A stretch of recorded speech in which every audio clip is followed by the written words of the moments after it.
Ready for some jiu-jitsu?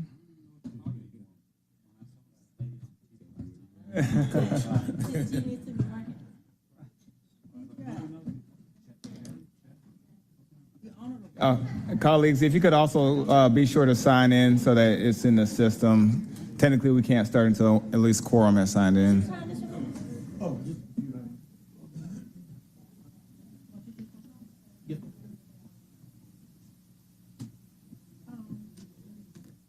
All right.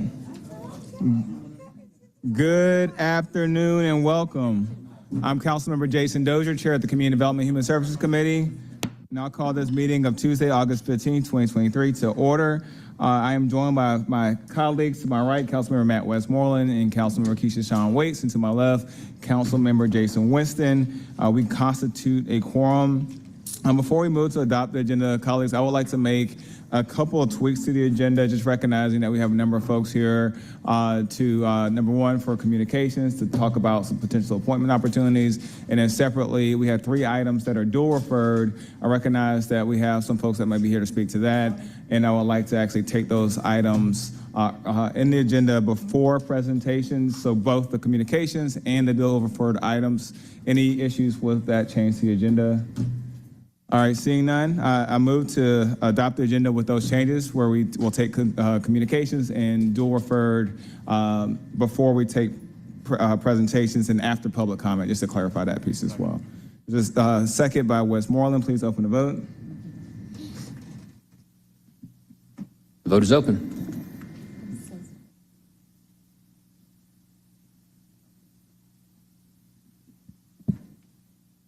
And the vote is closed. Agenda has been adopted. 4 yeas, 0 nays.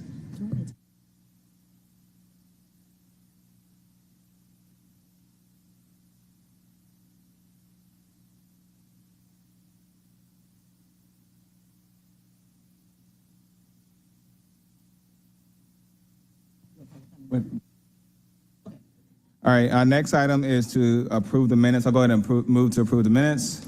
Second by Winston. Any discussion? Seeing none, please open the vote. The vote is open.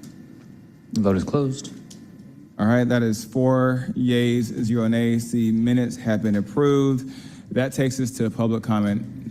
Who do we have signed up for public comment today?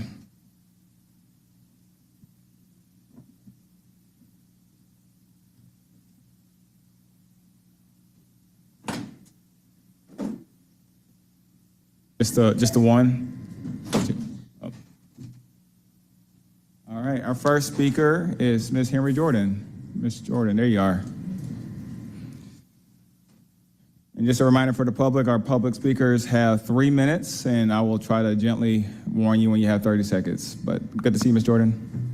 Thank you. Good night to the Spirit of God, everyone that's here. By the blessing of the upright, the city is exalted, but it is overthrown by the mouth of the wicked. Proverbs 11, chapter 11, verse. National righteousness and national sin have opposite effects. Exhortation versus reproach. Wicked action appears to be a blessing, but is a curse because Jesus' word says so. James Griff said he desires to be a Christ-like husband, but his action says different.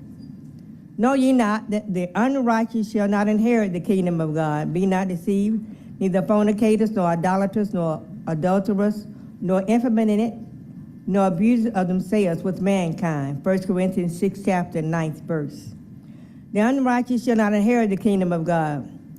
There were evidently some in the Corinthians assembly who had professed Christianity as a system of doctrine, but not as a rule of life. Righteousness exalted a nation, but sin is a reproach to any people. Proverbs 14, chapter 34th verse. Reproach is to express disapproval of criticism of national righteousness and national sin have opposite effects. Exaltation versus reproach. Or despise thou the riches of his goodness and forbearance and long-suffering, not knowing that the goodness of God leadeth thee to repentance. Romans 2nd chapter 4th verse. Because God is gracious and has been willing to wait for his people to return to him. Christ, help us to be what you desire for us to be, in Jesus' name. Thank Jesus for answering our requests. We need Christ more than he needs us. That's when I seek to obey Christ, because what he's doing in me that I cannot get glory for, because I will get in trouble with God if I try to give myself glory for what Christ has done. But it's his spirit, his word that's doing the work. And I don't need to take God's glory. I need to give him glory, because it's a blessing to give him the glory.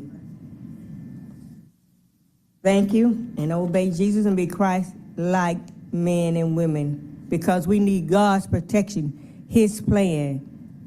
Because he that leadeth into captivity shall go into captivity. He that killeth with the sword must be killed with the sword. Here is the patience and the faith of the saints. 30 seconds. We don't want the devil to have full power over us like other countries. We don't want our flesh to rule us, because our flesh leads to destruction. And thank you. All right, thank you, Ms. Jordan. Our next speaker is Catherine Kolb. I saw you in here. There you are.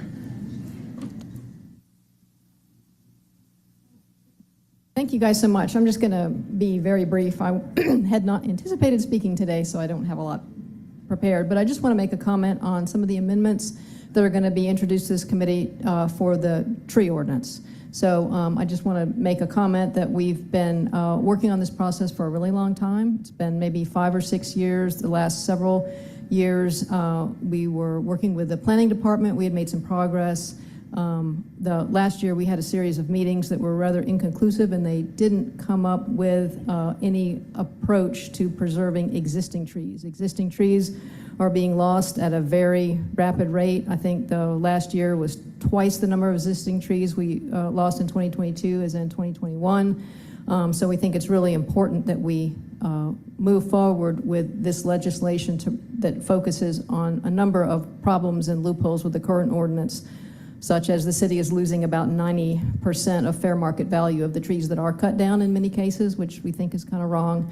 But in any case, we'd like you to look at this, and I'm happy to take any questions or comments further when the legislation is introduced. Thank you. Thank you. All right, I believe that concludes public comment. Anyone else signed up to speak? All right. We're just gonna wait for our colleague so that we can have our quorum so we can take some of the legislative items. With that being said, Dr. Rachanice Tate, we'll take you first. We're gonna go into communications next, but we'll sound the caption and everything once we have our quorum. So just be prepared to come up to the podium. So. Just one second, we're still waiting for our colleague to get back so that we can. Oh, wait a second. Yeah. Just giving you a heads up that you're on deck.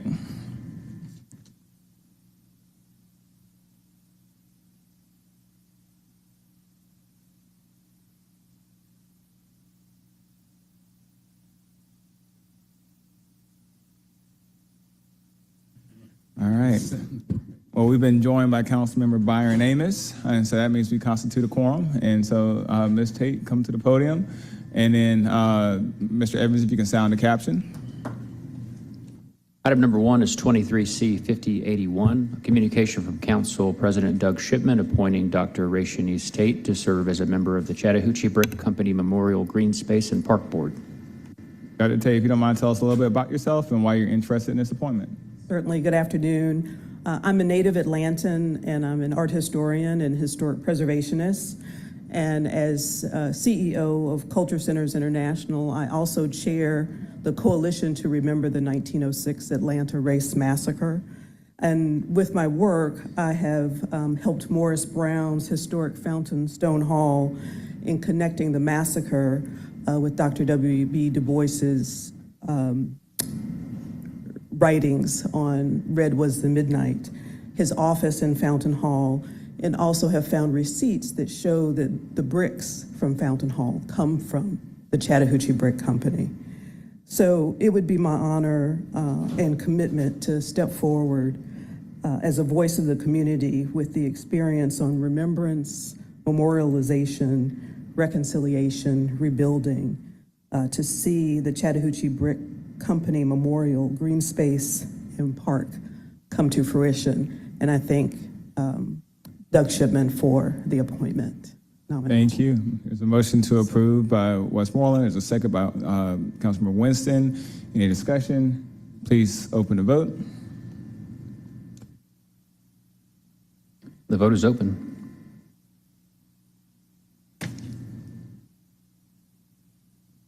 Closed. All right, the motion carries 4 yeas, 0 nays. Congratulations, and thank you for your continued service to the city of Atlanta. All right, that takes us to item number 2. Ms. Peggy Dobbins, if you could come to the podium, and Mr. Evans, if you can sound the caption. Item number 2 is 23C 5082, a communication from Mayor Andre Dickens appointing Ms. Peggy Dobbins to serve as a member of the Chattahoochee Brick Company Memorial Green Space and Park Board. Hello, Hello, Ms. Dobbins, how you doing? thank you for having me. I'm a sociologist, retired. I've been considered a social activist and social academic, and for the last 25 years in Atlanta, I've been a social artist. We came in 1996, and between 1996 and 2002, I helped organize what I call the Rue Project, which was a project for, which involved, actually, one of the participants is here, white Southern women who made a pilgrimage of repentance from Confederate graves to Dr. King's tomb. And in 2002, we laid bricks, which were engraved with the words, new words of Amazing Grace. In 2023, in the middle of COVID, reading Slavery by Another Name, I discovered that the bricks had been made by convict lease laborers at Chattahoochee Brick Company. And at that point, the concept of repentance took on a post-Civil War dimension. And I became involved in and committed to helping the Chattahoochee Brick Company descendants preserve that site for sacred, historic, and educational purposes with an environmental approach. And that's why I'd really like to serve on this board. Thank you. Any questions or comments from colleagues? There's a motion to approve by Westmoreland. I will second. Any discussion? Seeing none. But actually, before we take the vote, I do want to acknowledge we have been joined by Councilmember Liliana Bakhtiari. And please open the vote. Vote is open. The vote is closed. And the item is favorable, 5 yeas, 0 nays. Thank you for your continued service to the city of Atlanta. Thank you so much. All right, that takes us to our next communication. Ms. Jerry Sumlin, please come to the podium. And I do want to acknowledge we've been joined by Councilmember Antonio Lewis. Mr. Evans, sound the caption. Item number 3 is 23C 5083, a communication by Councilmember Andrea L. Boone, District 10, appointing Ms. Jerry Sumlin to serve as a member of the Commission on Aging. This appointment is for a term of 4 years.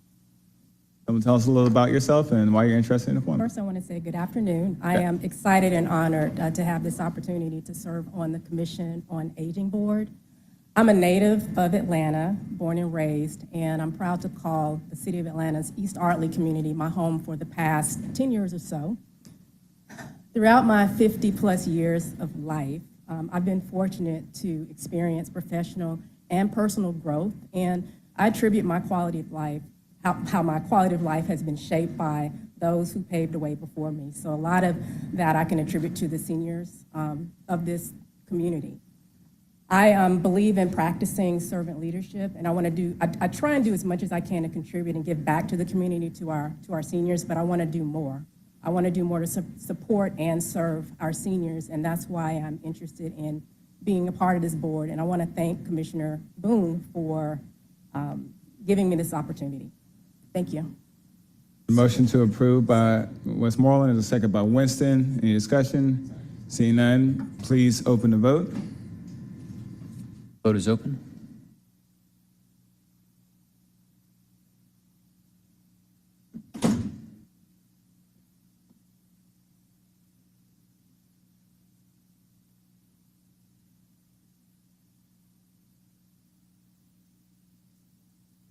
And the vote is closed.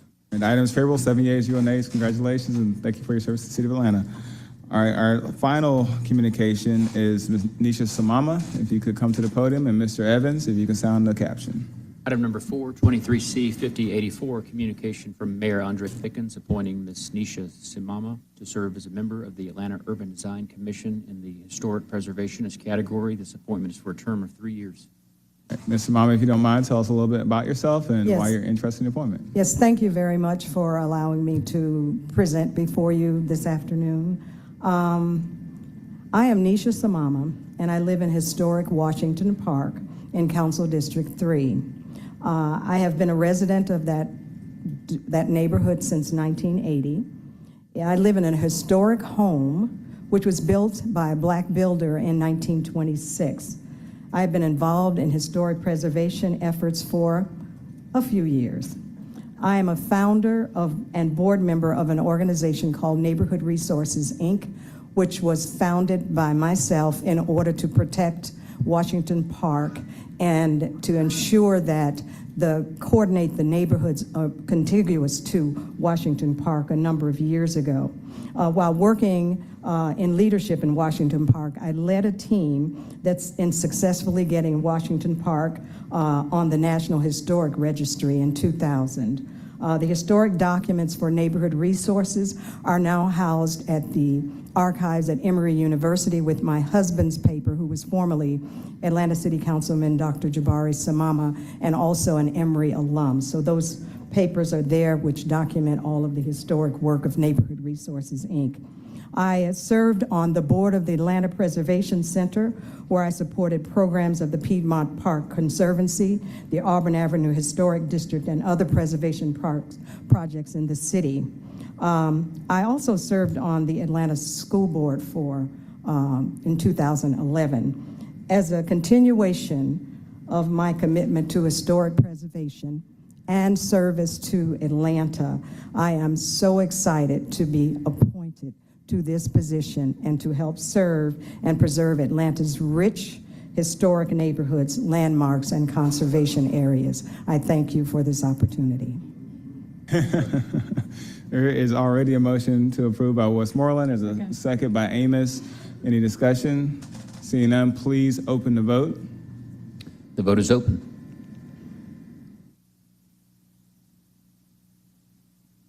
And the vote is closed. All right, the item is favorable, 7 yeas, 0 nays. Clearly, our former school board members have some deep love and appreciation for you, Ms. Samama. Congratulations, and thank you for your continued service to the city of Atlanta. Thank you. All right, colleagues, that concludes communications. For those of y'all who have just joined us, just a reminder, we made a adjustment to the agenda. We had 3 items that were dual referred that we're going to take at the top of this meeting before we move into presentations. Those are ordinances 23-0-1003, 1004, and 1005. That's items 25, 26, and 27. Colleagues, if you'll indulge me, I would like to take these 3 items as a block. Any issues with that? Seeing none, Mr. Evans, if you could sound those captions.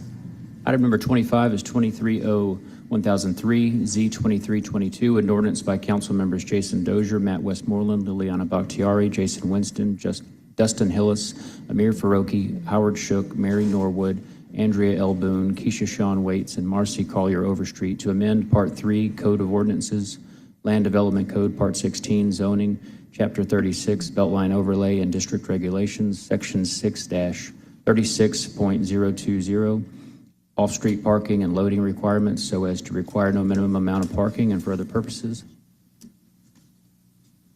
Item number 26 is 23-0-1004, Z2323, an ordinance by council members Jason Dozier, Matt Westmoreland, Liliana Bakhtiari, Jason Winston, Dustin Hillis, Alex Wan, Amir Faroki, Howard Shook, Mary Norwood, Andrea L. Boone, Keisha Sean Waits, Marcy Collier Overstreet, and Michael Julian Bond to amend Part 3, Code of Ordinances, Land Development Code, Part 16, Zoning, Chapter 36, Beltline Overlay and District Regulations, Section 16-36.008, permitted and prohibited uses of structures to prohibit the addition of new drive-through and drive-in facilities within the Beltline Overlay District and for other purposes.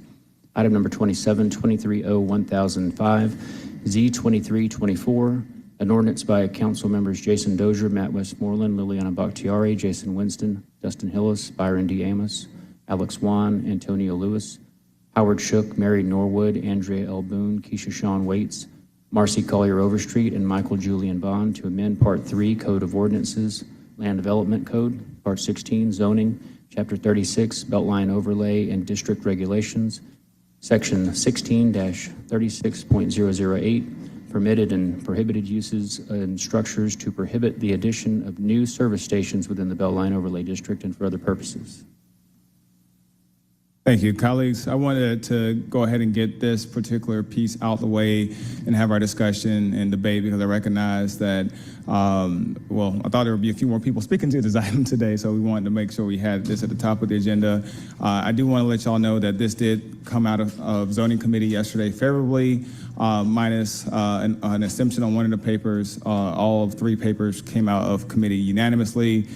Just to restate what these papers do for the general public, over the last 10 years or so, we've seen a sharp increase in pedestrian fatalities across the state of Georgia and across the city of Atlanta, and that number has only gone up even more due to the pandemic. In just the last 2 years, pedestrian fatalities have doubled, pedestrian injuries have doubled in the city of Atlanta. 75% of pedestrian injury victims or pedestrian fatality victims are Black, are typically Black men, and we've seen that number spike, including in the Beltline overlay, where we've had double injuries and fatalities the last 2 years than we did in the previous 10 years combined. And so while the city of Atlanta is doing a lot of work around making our streets safer, installing speed humps, building new sidewalks, putting new crosswalks and flashing beacons and narrowing streets, I felt it was important that we also redesign our communities, particularly near the Beltline, to make sure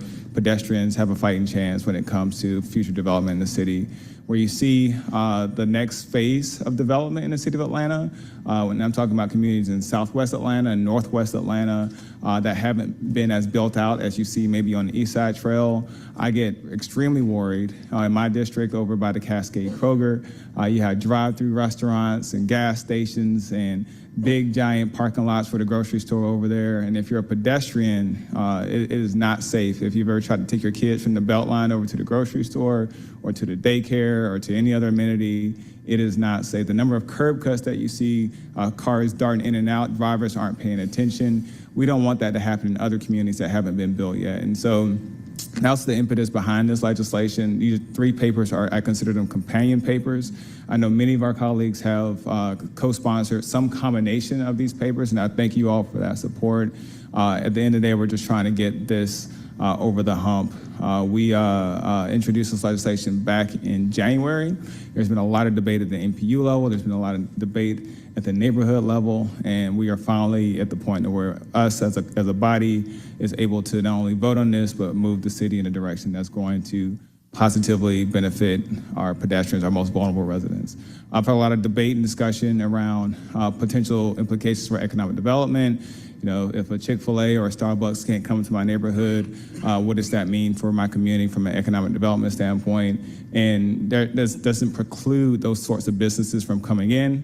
We're just saying that within this overlay area, which is a half a mile in each direction of the trail, that they just can't have a drive-through attached to it. We want to support local businesses like Buzz Coffee, like Black Coffee ATL, like Hodgepodge, like Mr. Everything, and Busy Bee Cafe that don't have drive-throughs but have been successful. And so they can make it. I think any other business can make it, especially when you have a big national corporate footprint like you have with some of the businesses that we've seen come into our communities. And so that's the impetus behind the legislation. I'm going to use this as an opportunity to move approval, but I recognize there's some colleagues that want to speak, and I'm happy to have the discussion and the debate. I see Councilmember Lewis.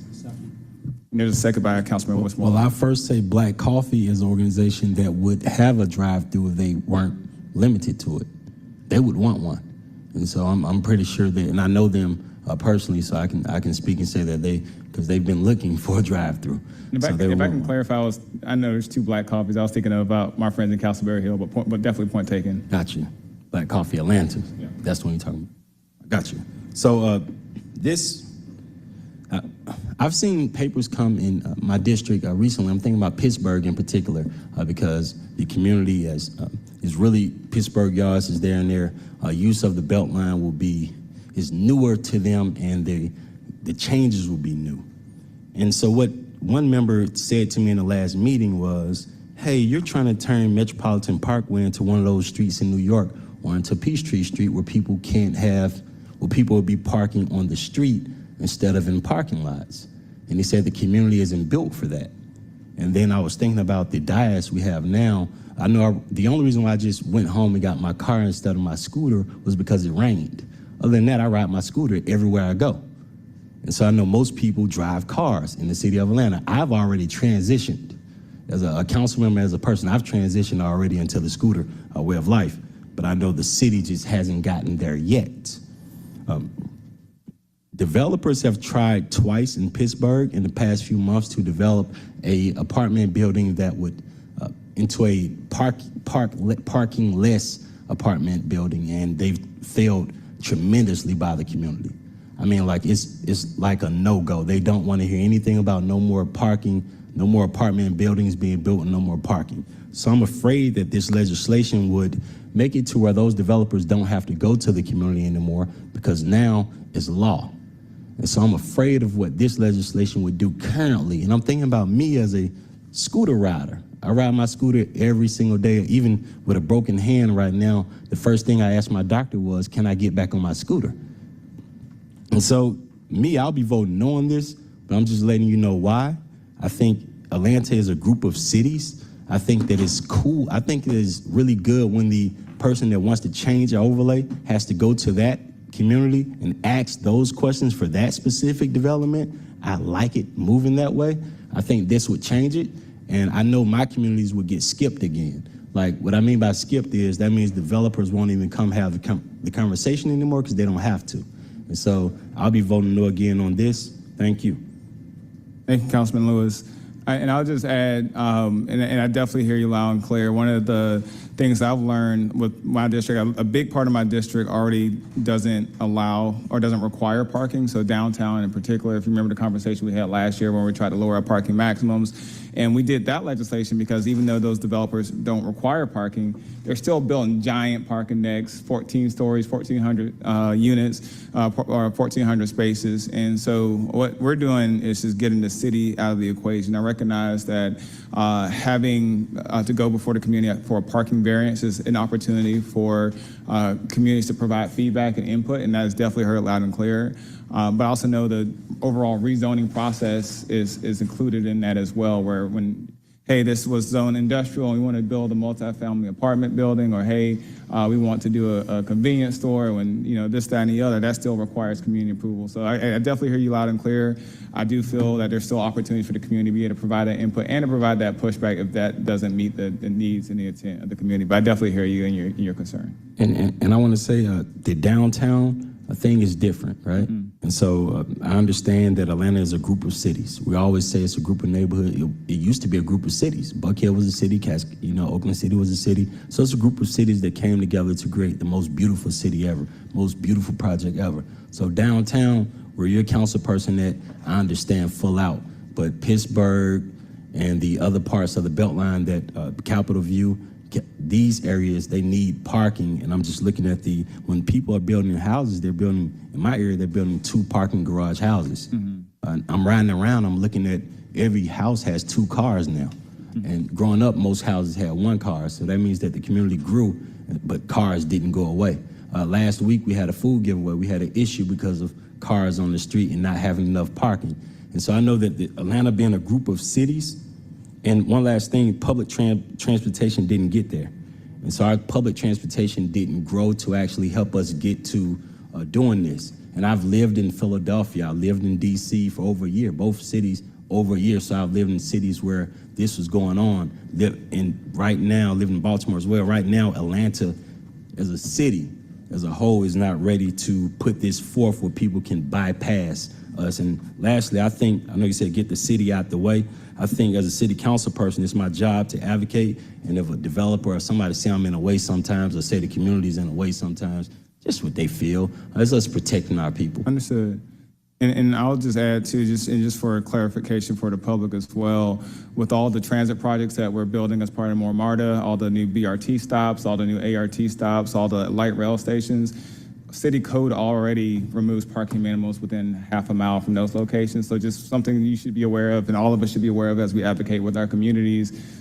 This is something that's happening incrementally through that process as well, so that needs to continue to be part of the conversation. And I'll say the ART project is being built in both our district, but mainly my district. I've met, the one that comes down Cleveland Avenue and Metropolitan Parkway, and everywhere there is mainly parking structures. So they're building the ART bridges at the Kroger, at the Atlanta Metropolitan State College. Everywhere they're stopping it is where people can park. And so I would also want to caution you to look into that as well. Thank you. Any other comments or questions from colleagues? Seeing none, there's a motion on the table by myself, seconded by Westmoreland. Please open the vote. The vote is open.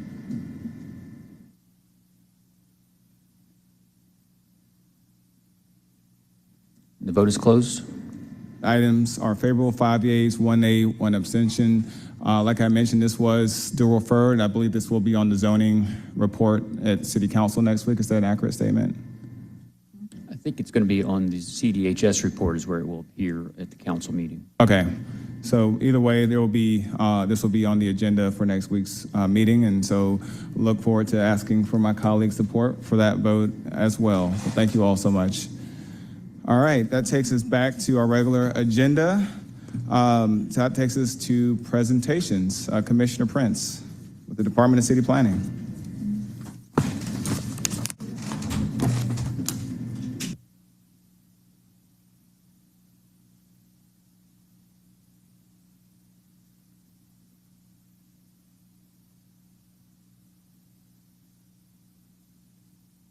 Good afternoon. Good afternoon, Commissioner Prince. How you doing? Happy to be here. Happy to be here. And I brought most of my team. Raise your hands, guys. Yeah. Okay. So we have our regular quarterly update, and it has the usual topics, but also some new ones. And we may or may not have a working mouse here. There we go. Okay. So as usual, we're going to start off with our Office of Buildings and where we are with building permits. Things have slowed down just a little bit, but we are confident that they're going to pick back up. We feel that there are going to be a bunch of affordable housing applications coming to us very soon. That's the intel we have. So we're getting ready for that.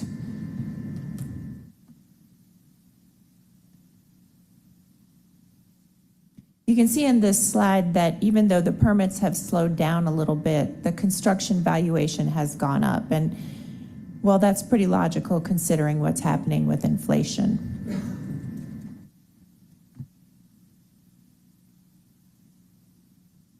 This will give you a little snapshot of how we're doing, on how quickly we're putting out permits. We're a little slow on our express permits right now. That's going to be things like fences. And that's mainly just a staffing issue, and we feel like it's just a blip. Should be pretty quick to get right back to our standard. Now, the other permit applications that we receive, you can see on this slide, and it shows from 2019 to now, the volume by the different types of permits.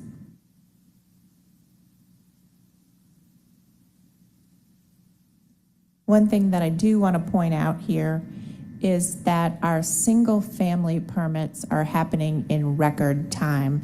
I received an email from a builder who was absolutely thrilled to get his permit in 9 days.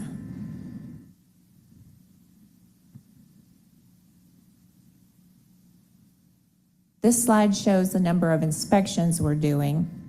But I think what's more interesting is this slide with the pie charts that shows the types. As we're staffing up, we're doing more of the inspections in-house, and fewer by a third party. This is good. We do more with our Office of Building staff than we do with our supplemental staffing contract with Nova Engineering. It always makes me happy when I get the daily permit report and I see that we did more inspections with our staff than we did with Nova. It's more cost-effective to do them ourselves. And here's the construction valuation chart, and this is no surprise, y'all. Inflation, right? It affects buildings just like it affects cereal.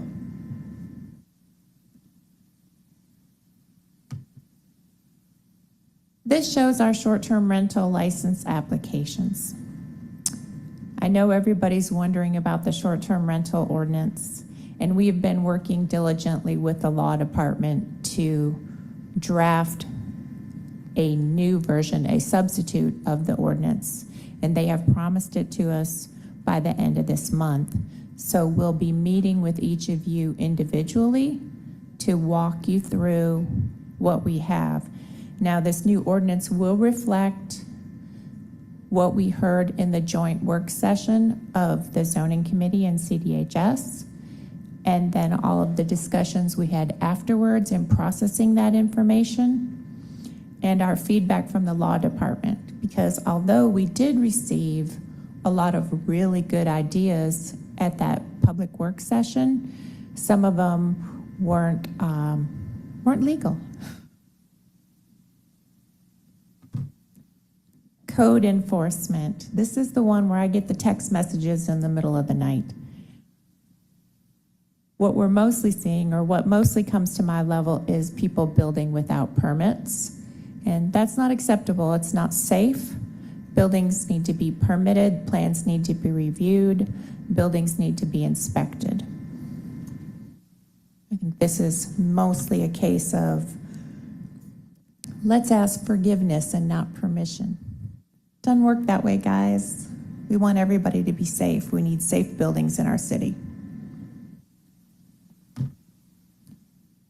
So that's the day-to-day, but the Department of City Planning does long-range planning. It's our job to look out into the future, 20 years in the future to be exact. Every city and county in Georgia is required to have a comprehensive plan, and we're no exception.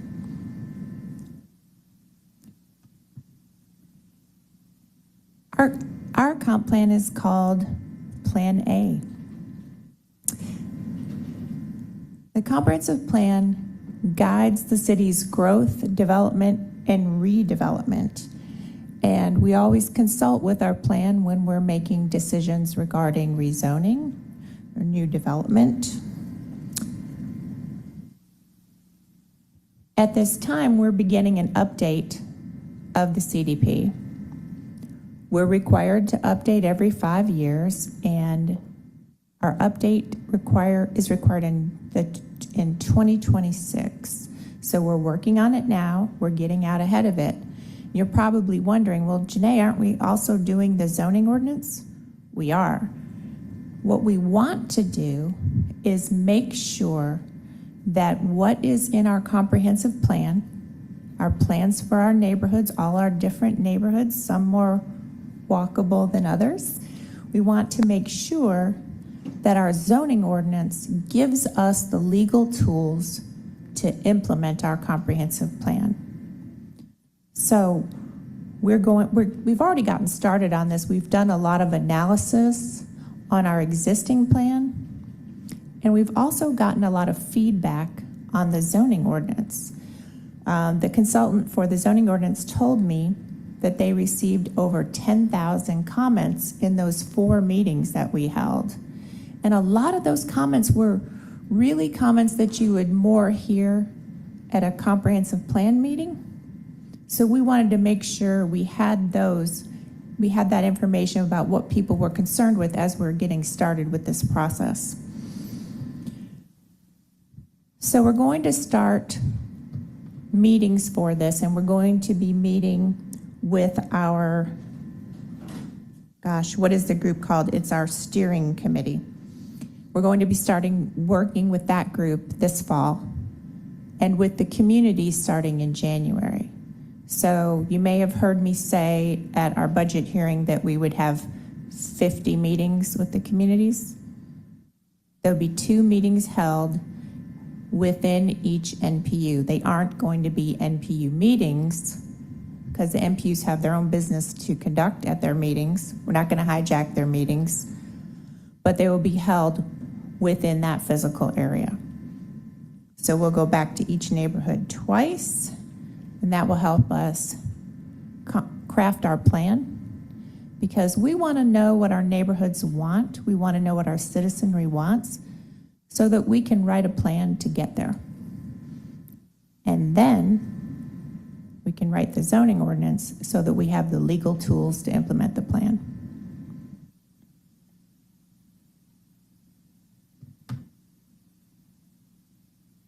Okay, let's jump back to the day-to-day. Our brownfields program. It's got 3 pieces to it. In 2009, we started the revolving loan fund grants, and we partner with Invest Atlanta on this. They administer the funds. We've got the cleanup grant, and we have legislation for that. We've awarded $2 million, and we have to have a procurement for this. It's going to be the remediation at Chattahoochee Brick, $2 million. And then we have the assessment grants, which are for various sites. The fiscal year 2020 grant ends next month, and it was $300,000, mostly spent along the Chattahoochee River.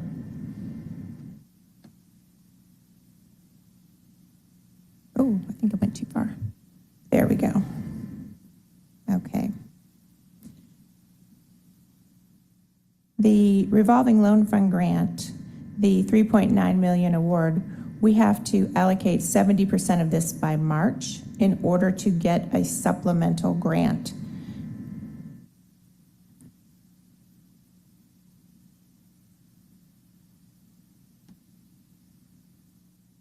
Here's an example of a grant recipient at Pullman Yards.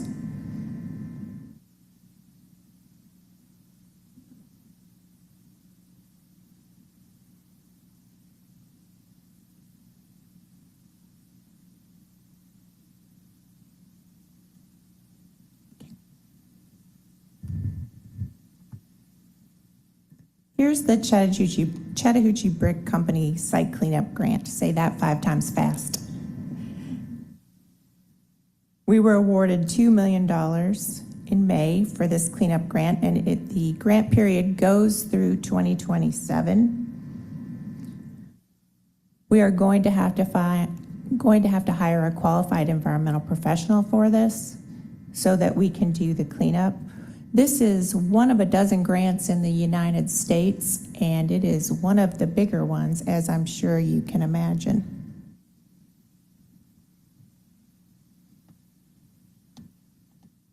Here's some more information about the assessment grants. The bipartisan infrastructure bill made the grant larger. It's a very competitive grant, and we will be coming back to you in September with legislation for this. So I'm not the expert on brownfields. Our expert is right here. Jessica, would you please stand up, wave? If you have follow-up questions, she's our guru. Our next presentation will be made by Justin Nicholson. He's from the Aglanta program, and he has something very special for you.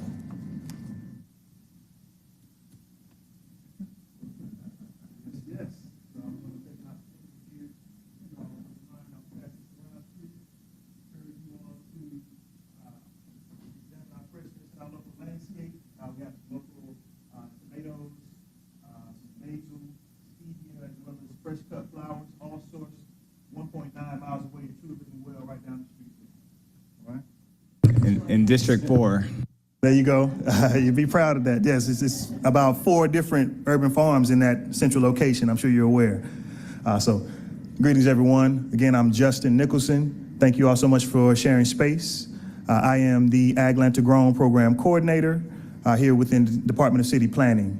So as I mentioned, Aglanta Grown is a subset of the larger Aglanta programming, which is a cross-departmental working relationship between the Department of City Planning and Office of Sustainability and Resilience. So, I'll try to keep this brief, but we've been doing a lot of work this quarter, so bear with me.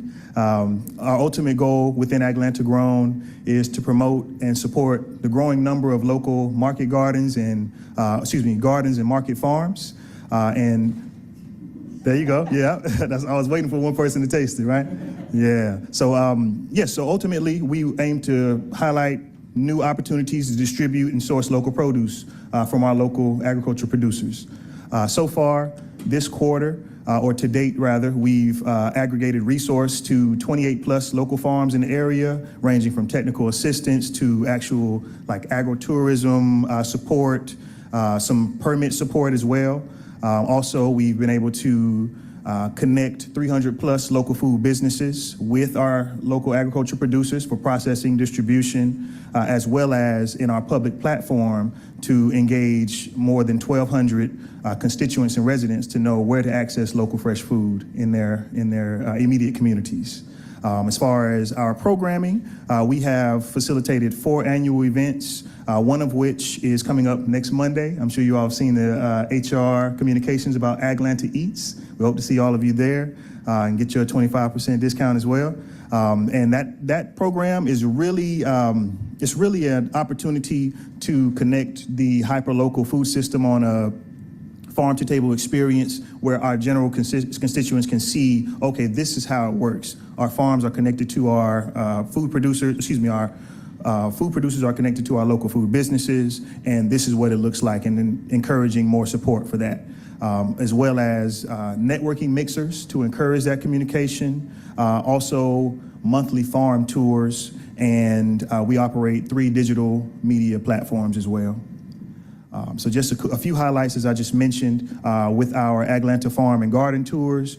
We facilitate 2 tours monthly, and we charter a bus, upwards of 20, 25 people per tour. So a really intimate tour, allowing our constituents to come to the farm sites, meet the farmers, know, okay, what are their successes, what are their opportunities, and also ultimately to support that local farm business. And we actually have our next farm tour coming up this Saturday. We are going to Gratitude Botanical Farm, which is in the Collier District, as well as Outdoor Fresh Farms. So that'll be an amazing opportunity to engage if you all are interested. We still have a few spaces open, so we'd love to have you all on that tour as well. All right, our additional programming includes our grower buyer mixer events. This is a really special event that we piloted with this Aglanta Grown programming. And as you can see in this photo here, we have participants from Department of Ag and Georgia Grown, all the way down to, the cottage producers who are just creating that value-added product where they need support from local producers, and a lot of valuable connections are being able to be made at these events. So we're really happy for those and seeing a lot of good engagement for our local farmers. And as I mentioned, our Aglanta Eats event is coming up on this coming Monday from 4 to 8 p.m. From 4 to 5, we have a VIP hour for you to take advantage of the full park. And then from 5 to 8 will be open access. We have about 30 chefs engaged. And we're working with close to 30 to around 38 local farmers to aggregate produce from those local farmers that will be on your plate at the Aglanta Eats event. So again, we're hoping everyone can join us there. That is a fundraiser for our Aglanta Grown programming, and I definitely want it to be known that our work to date has been grant funded by a federal local foods promotion program grant and also subsidized with sponsorship. Successfully, our department has seen the value in our program, so we have been able to procure 2 staff positions moving into this next fiscal year, which is an amazing success. I'm extremely proud of that. But there's more work to be done, and a very let's say humble program operations budget that we're working within, and also plenty of room to expand on the work that we're doing. So we encourage everyone to stay engaged with our work. If you're seeing something that you like, please let us know. If there's a gap in our work, we definitely want to hear it from you so we can know how to truly access your community to make sure everyone has access to fresh food. And finally, within our slide deck here for Atlanta, I want everyone to know about these fresh food access maps that we've been putting together. This QR code here will take you to a mobile app on your phone where you can literally access information about all the farms in your area, all of the fresh food access points. And this is ultimately a way for you to know where fresh food is within your community and also to see where fresh food is not. Right, so that's something to be mindful of, and yes, we're working diligently to keep that updated. And if you know of a fresh food access point that's in your community that's not represented there, we want to hear from you at atlanta@atlanta.org. And I believe that's my last slide. So thank you all so much.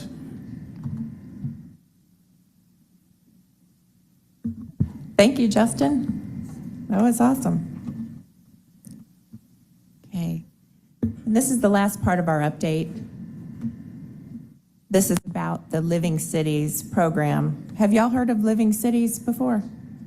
Okay, so Living Cities harnesses the collective power of philanthropy, financial institutions, and local government to close racial income and wealth gaps in American cities. And we are one of the cities selected to take part in this. Next week, the people from the Living Cities organization are coming to Atlanta on the 24th and the 25th. They're doing this in partnership with Main Street America and support from the Truist Foundation.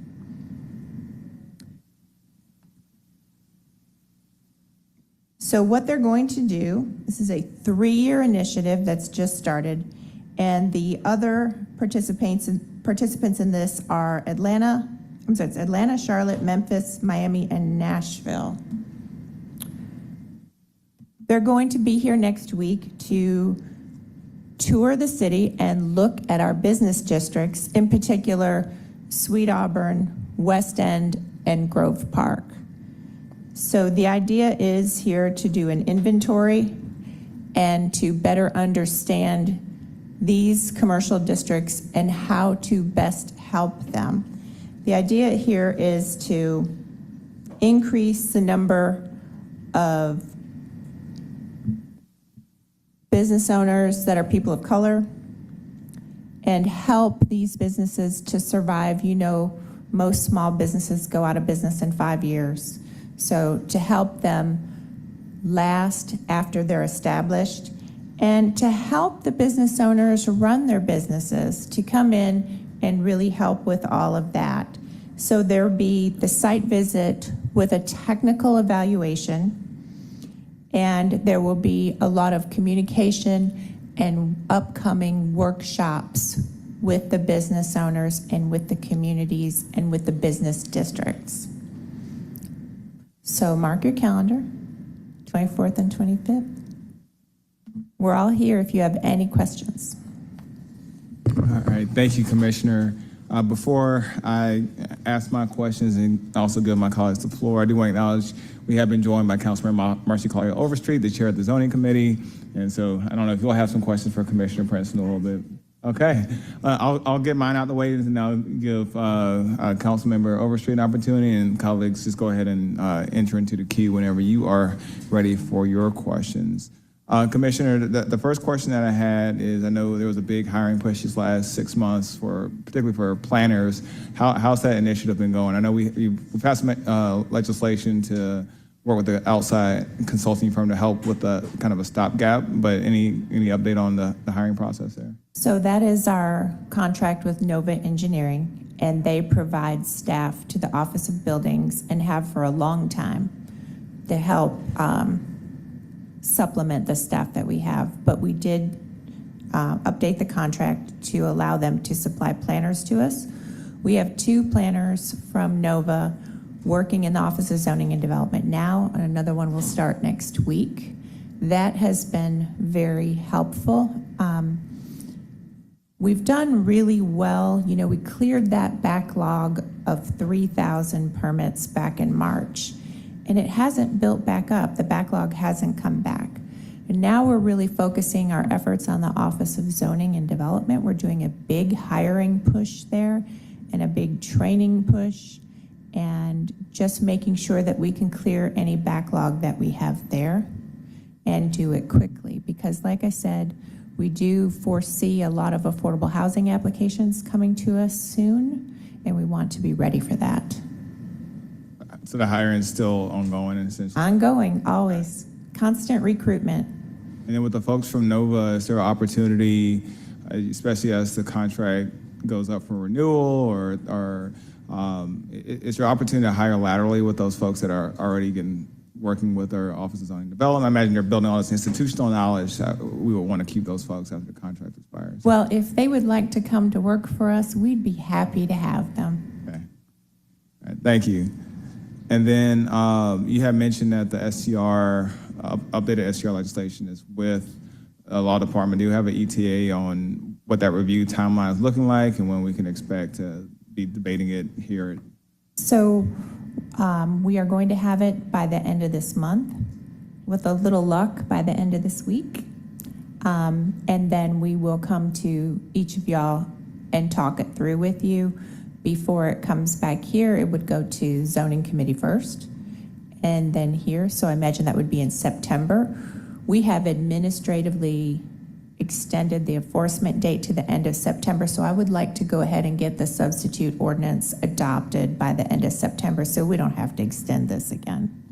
Thank you. And then just a constituent issue that comes up pretty regularly for our office. Your team has been very diligent and supportive with issuing stop work orders for folks that aren't following the rules and doing illegal construction.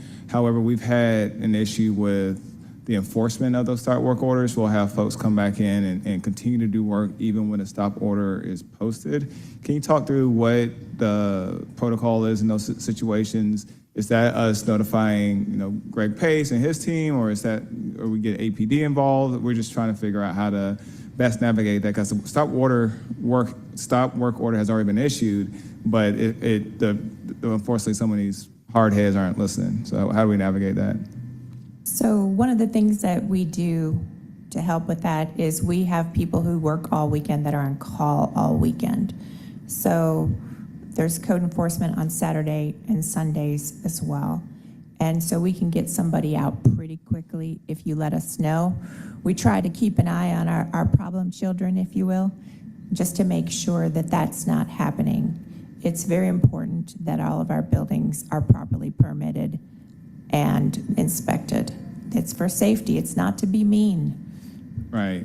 And I bring that up because we've had those situations where we've sent the notice in, and then if someone is failing to abide by the stop order, is that having our office or our citizens document that failure to abide by that, or is that someone from your office either come out and visually see that work is being that We order do is document it, and every day can be a violation. So that's up to the judge when they go to municipal court for this. But every single day can be a new violation, and it can get very expensive for people who ignore the code. Okay. And we'll follow up with you. In the last 3 months, I feel like our office has seen an uptick in those issues, including a couple in the West End Historic District. So there's an additional layer of folks violating the historic guidelines, and so the more support we can get from your team on that, the better. But we'll follow up with you to see kind of what our next step should be in those. Thank you. I appreciate it. One of the things I say to the development community is to please complain. tell me, because I'm not in every neighborhood on every street all the time. So let me know. Shoot me a text, shoot me an email, call me, let me know. I'll take care of it. Okay.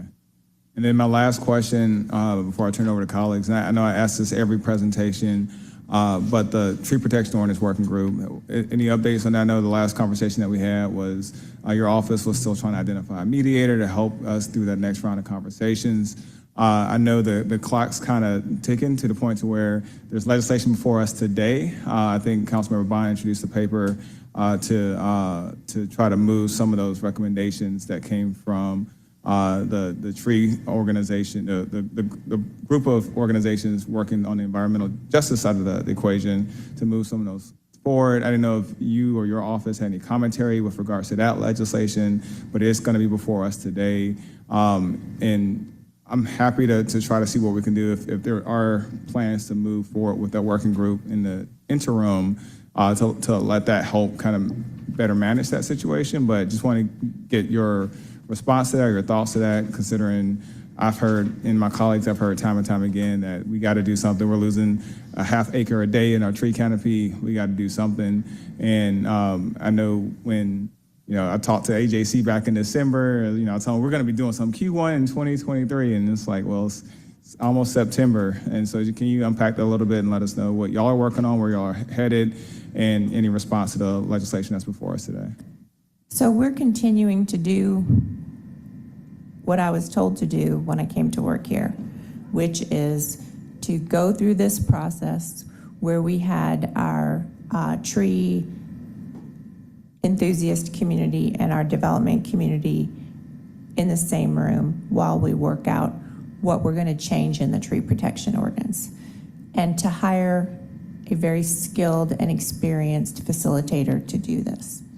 As you know, we put out a request for qualifications one time before, and we didn't get any responses at all. So we reached out to people that we thought were going to respond to the RFQ to figure out what was it about it that kept them from responding and submitting a qualifications package to do this. And they told us a couple things about insurance requirements. I mean, you're a meeting facilitator. I'm not sure what kind of insurance you're supposed to have, but there were some boilerplate things in our procurement language that kept them from responding. So we worked with the Department of Procurement to change these requirements so we could reissue the request for qualifications. We did that, and we got a bunch of responses. So this was great. We went through all of them. One bidder was determined to be responsive according to our rules for purchasing, and we have sent that person's qualification package to the Department of Procurement so that we can do a purchase order and contract with them and get this going right away. Now, in the meantime, Councilmember Bond introduced his legislation. I had not reviewed it before he introduced it, so I can't really speak to it, but I'm doing as I've been instructed to do, which is to move through this collaborative process with these various groups to come up with an ordinance. So that's what we're going to do. It was my understanding that Councilmember Bond may want to hold the ordinance. I'm not sure where that stands, but we're just going to keep doing what we were told to do until we're told to do otherwise. Just know that it was the procurement of the facilitator that was really the roadblock for this. Thank you. All right, that concludes my questions. I know we have a few colleagues in the queue. First up is Councilmember Overstreet, followed by Councilmember Amos. Thank you, Chair Dozier. Just quick question. I tried to download the app, and it just took me to a website. Is it an actual app?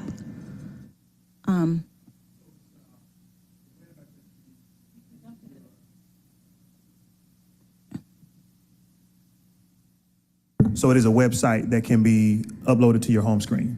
So it's not an app that you go to the App Store to get. Right. It's a Okay. web link, yeah. Because it kept taking me to the website. So that's fine. At least we know where to go to get fresh access. But, app might not be the right word.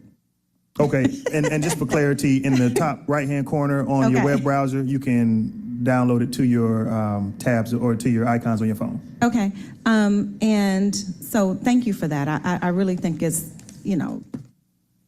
a wonderful tool. And I'm happy to use it. I want to talk just real quick about the STR. As we are, navigating through that legislation, I've since been approached to answer questions about an Airbnb that's in a McMansion in my district. So where do we stand with those? If someone has opened up a short-term rental in an area and they've not applied at this time for an application to do so, what is our recourse? And, how are we handling those? And is it, exponential because we're not, we don't stand ready to handle all of the applications? Like where are we with all of that? So because of the recent developments in the case law surrounding short-term rentals, we have to update the ordinance. And we have decided to do our enforcement once we have the new ordinance in place because it will be very legally defensible. Now, everybody will have to come in and get licenses. In the meantime, we are very much enforcing our party house ordinance, which is separate from the short-term rentals ordinance. So we don't want any problems out there in the meantime. Yeah, so, translation means if you open up an Airbnb today and you don't have a registration for it, then there's nothing we can do about that? So we are not enforcing right now. On the day the ordinance is adopted, there will be a grace period for people to come in and get their licenses. And then after that, the enforcement will begin.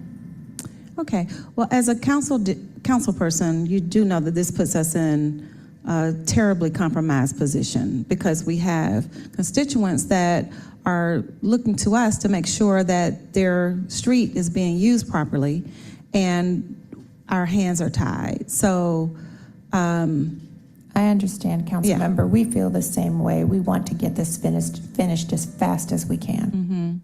okay, well, just so you all know that this is where we are right now, so we really need to tie this up. Yes, ma'am, we Thank do. you. Thank you, Councilmember Overstreet. Councilmember Amos, you still, okay. Before I turn the floor over to Councilmember Bakhtiari, one more question just on short-term rentals. We did have a situation brought to my attention in one of my neighborhoods about a month ago, and similar model to short-term rentals with Airbnb and VRBO, but not necessarily for overnight stays, but for folks that have a backyard swimming pool. You can lease it through a service and have people come to your house and use your pool swimly. Has there been any discussion internally about how the city navigates that, considering I feel like there's a lot of same externalities where you have parties, you have possibility that things get out of control, but because there's no overnight stay involved, then I imagine there's a probably different part of the city code that has to be, that will fall under.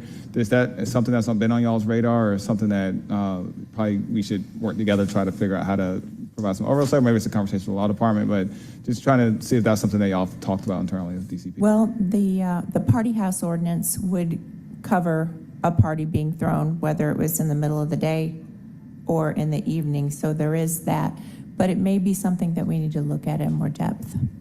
Okay, thank you. And even just from, I know we recapture some of the expenses, some of the, we can tax through hotel motel tax, some of the stuff happening with Airbnb and VRBO. I don't know if Swimly, we have an opportunity to get some financial support to help offset some of the administrative costs associated with that. So just thinking through how do we regulate it so that folks are safe and don't want to necessarily, stymie any sort of innovation happening in our communities. And I know entrepreneurs are trying to find all sorts of ways to do their thing and innovate, but at the same time, we need to support our communities as well. So more Understood. food for thought. All right, Councilmember Bakhtiari.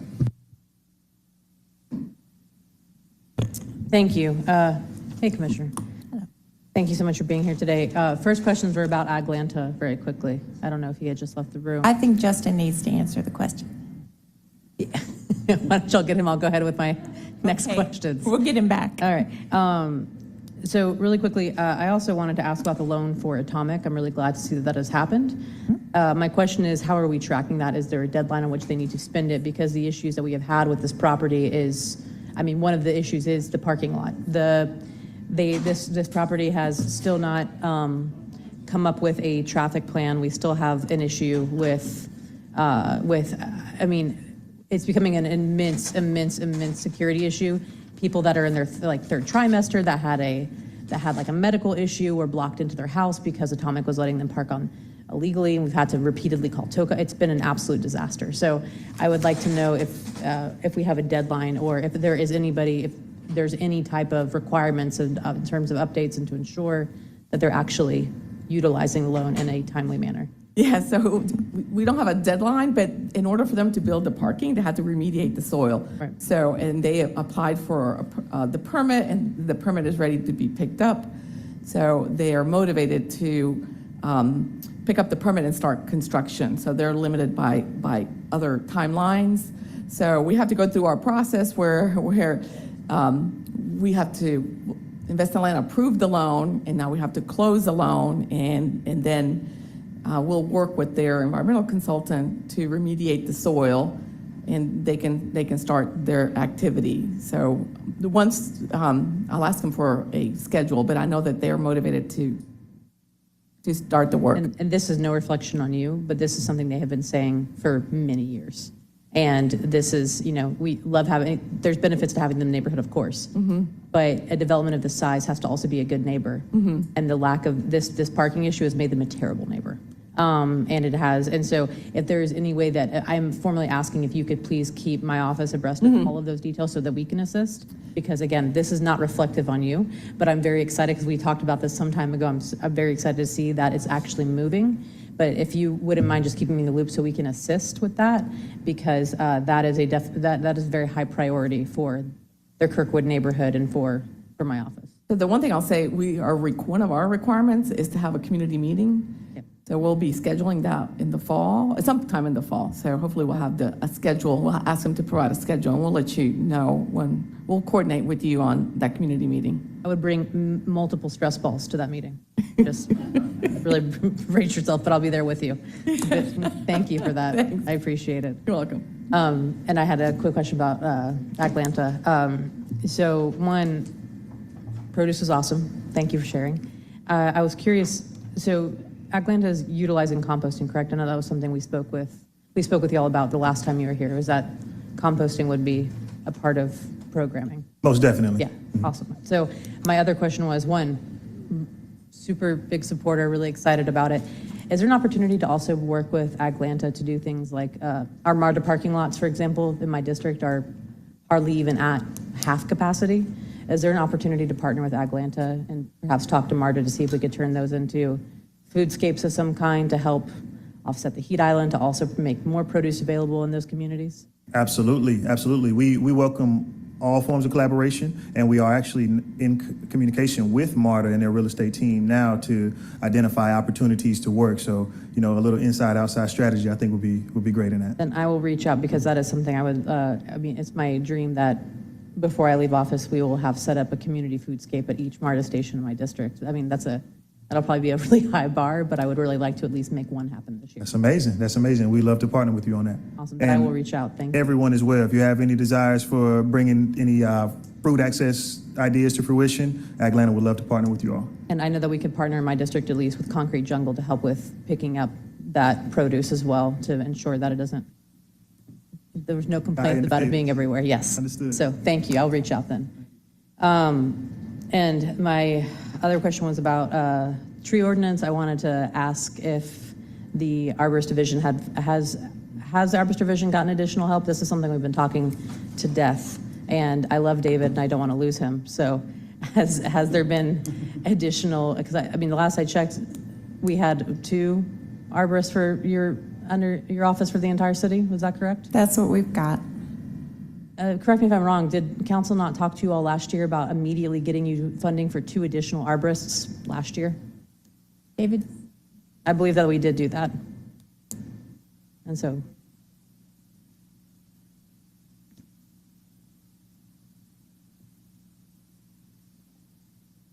Good afternoon. not to set you up, David, I promise.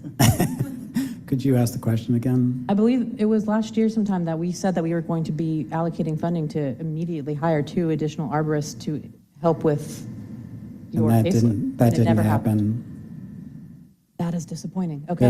But it's my understanding that for budget year, fiscal year 24, that do have a position for another plan reviewer.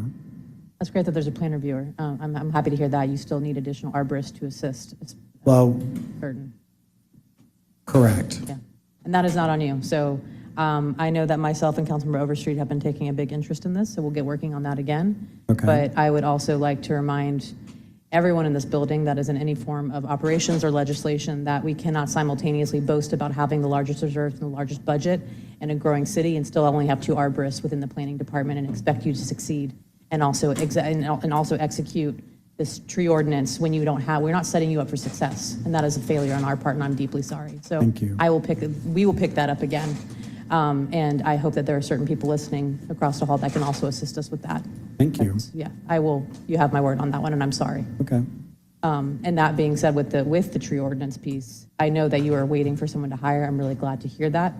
Now that we have that person, do we know when we are going to resume those conversations? Because to the point of conservationists and the heat study we just did, we know that heat-related deaths with the study that we just worked on with the Urban Climate Lab.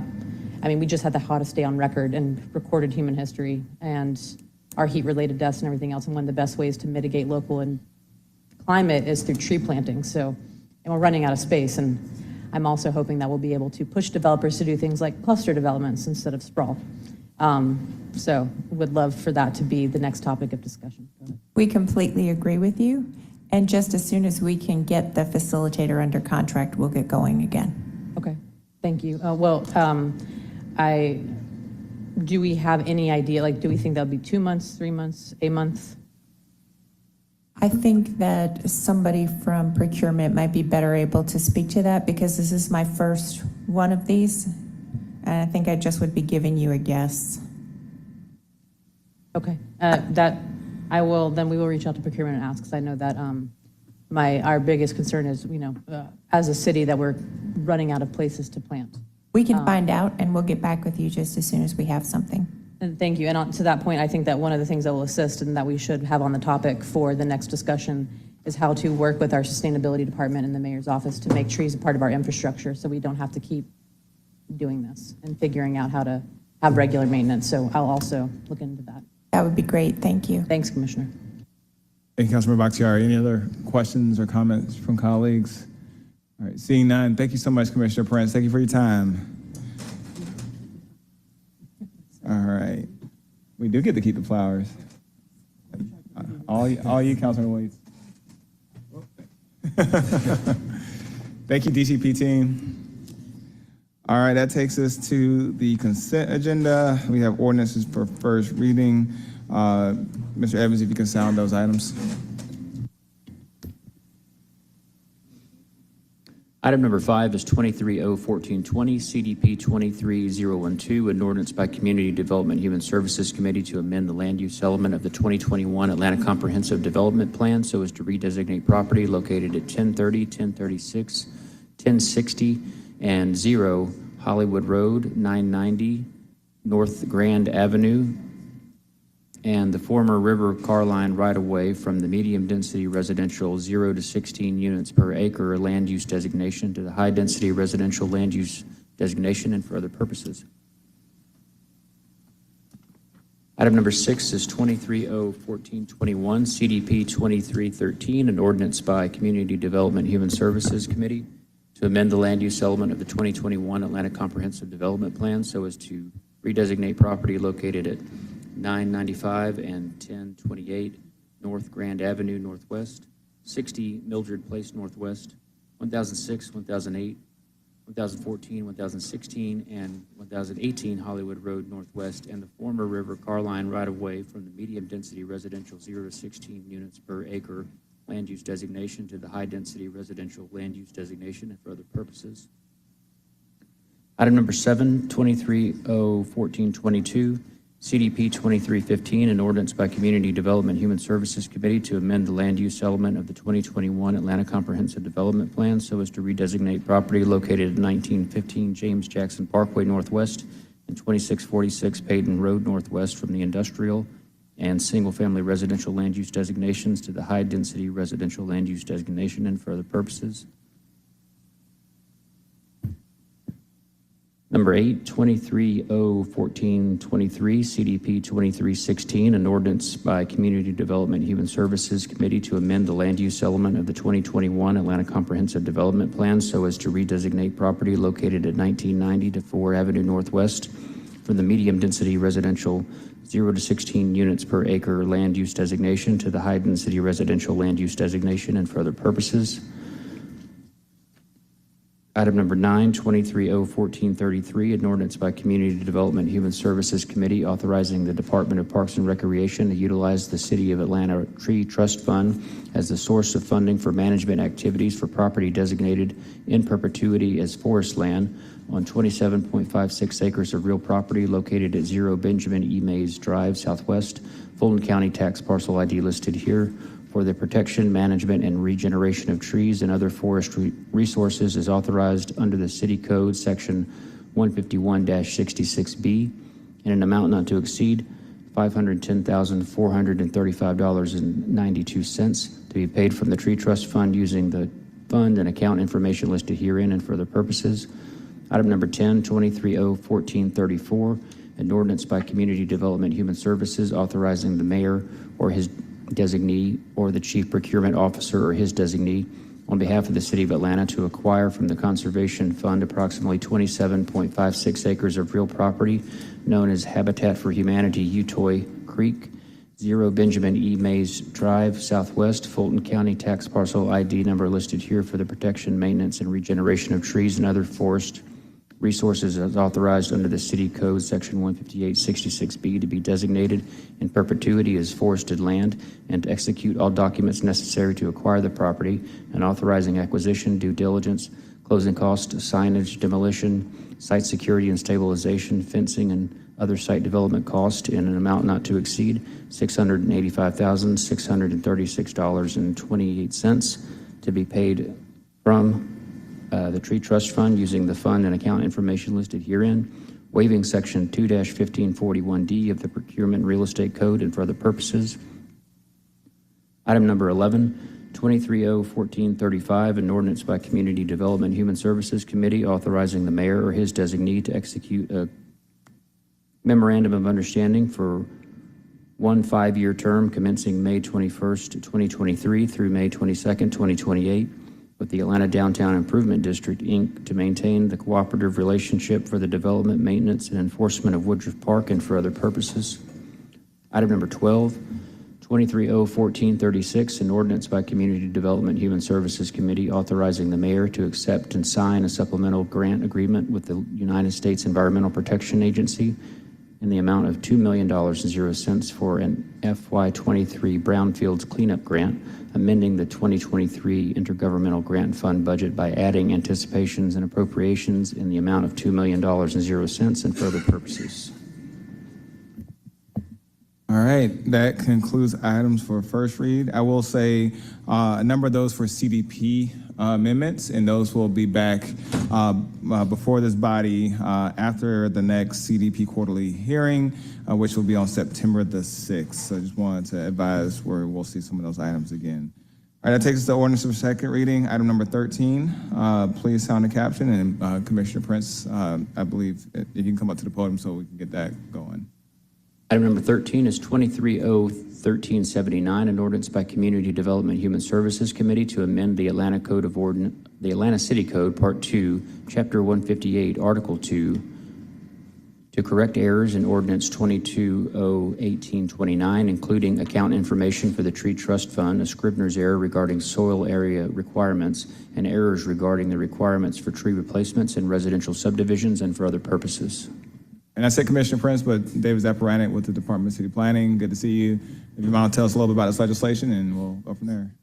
Sure. Hi, good afternoon. This is David Zaparanik. There are 3 sections that are in this legislation. One of them is just a simple error where it should be subsection J instead of subsection I, just a simple error. The second one is about the accounting errors. When we did the rewrite for the tree protection ordinance in 2021, there was a miscommunication/error about what accounting numbers that should be used, but since then we have worked with the finance department and we've gotten that straightened out. So what you see in the legislation are the corrected account numbers. Okay. And we'll go ahead and just take it how it appears on the agenda. So if we need you back up, we'll have you back up, but we'll just take it in order. So for ordinance 23-0-1379, I'll go ahead and move to approve. Is there a second?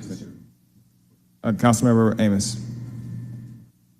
Quick question. The only error is in the labeling. No verbiage in the subsection changes. You are correct. It's just the labeling of the subsection.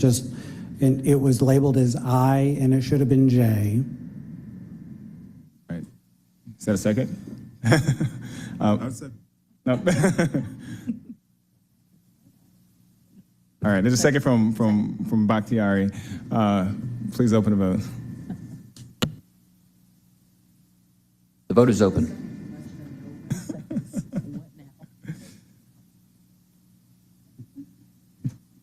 Would all members please vote?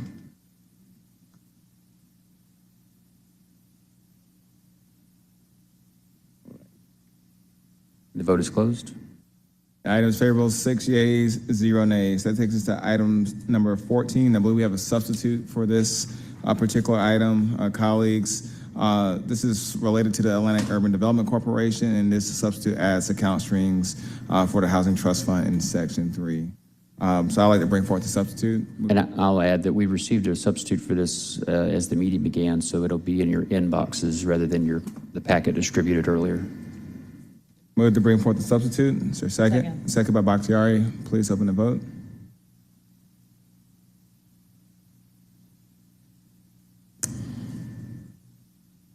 Vote is open.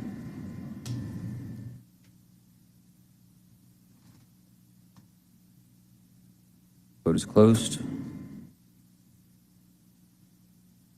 Motion to bring forth the substitute is favorable, 6 yeas, 0 nays, and we have Josh Humphreys to speak on this particular item. If you don't mind, I'll read the caption. Oh, thank you. So it's item number 14, 23-0-1385.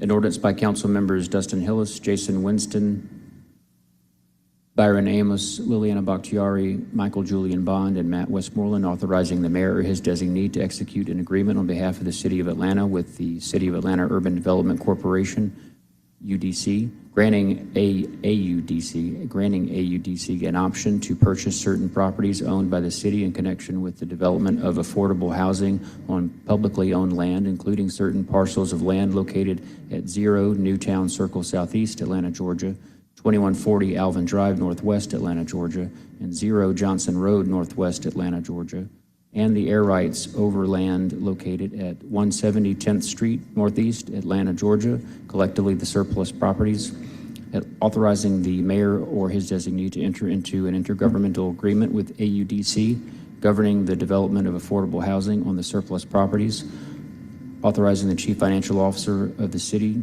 or his designee to make a payment to AUDC from the Affordable Housing Trust Fund in an amount not to exceed $3 million and 0 cents, and to reserve an amount not to exceed $1 million and 0 cents in the Affordable Housing Trust Fund to support AUDC in connection with the implementation of the Affordable Housing Strike Force, focused on expediting the development of the affordable housing on publicly owned land pursuant to the intergovernmental agreement, authorizing the mayor, his designee, to execute all other documents necessary to consummate the transactions authorized hereby and for other purposes. Mr. Humphreys. All right. Hi, everyone. Josh Humphreys, Senior Advisor to the Mayor. So thanks for letting me come up and talk about this for a minute. We've been working really for the last year and a half since the mayor took office on how to best maximize development of publicly owned land. Mayor launched a strike force a little over a year ago and started really this work of how do we coordinate and work across all of our agencies to do that. One of the pieces for us really after looking around the world at what the best governments around the world were doing on public land and how they were leveraging it, is that there was a need for a development corporation, a publicly run development corporation that had a singular focus to build and maximize public benefit on publicly owned land. And the ones that were most successful at that had really defined focus and a discrete portfolio of properties, right? So here's a handful of properties. Your job is to go make these the best they can be and build as much affordable housing as possible. And so for the last few months, we've been working with the Housing Authority to create the Atlanta Urban Development Corporation. Last month, at their board meeting, they authorized the creation of it. So the organization serves as a subsidiary of the Housing Authority. Majority of the board has Housing Authority board members on it as well.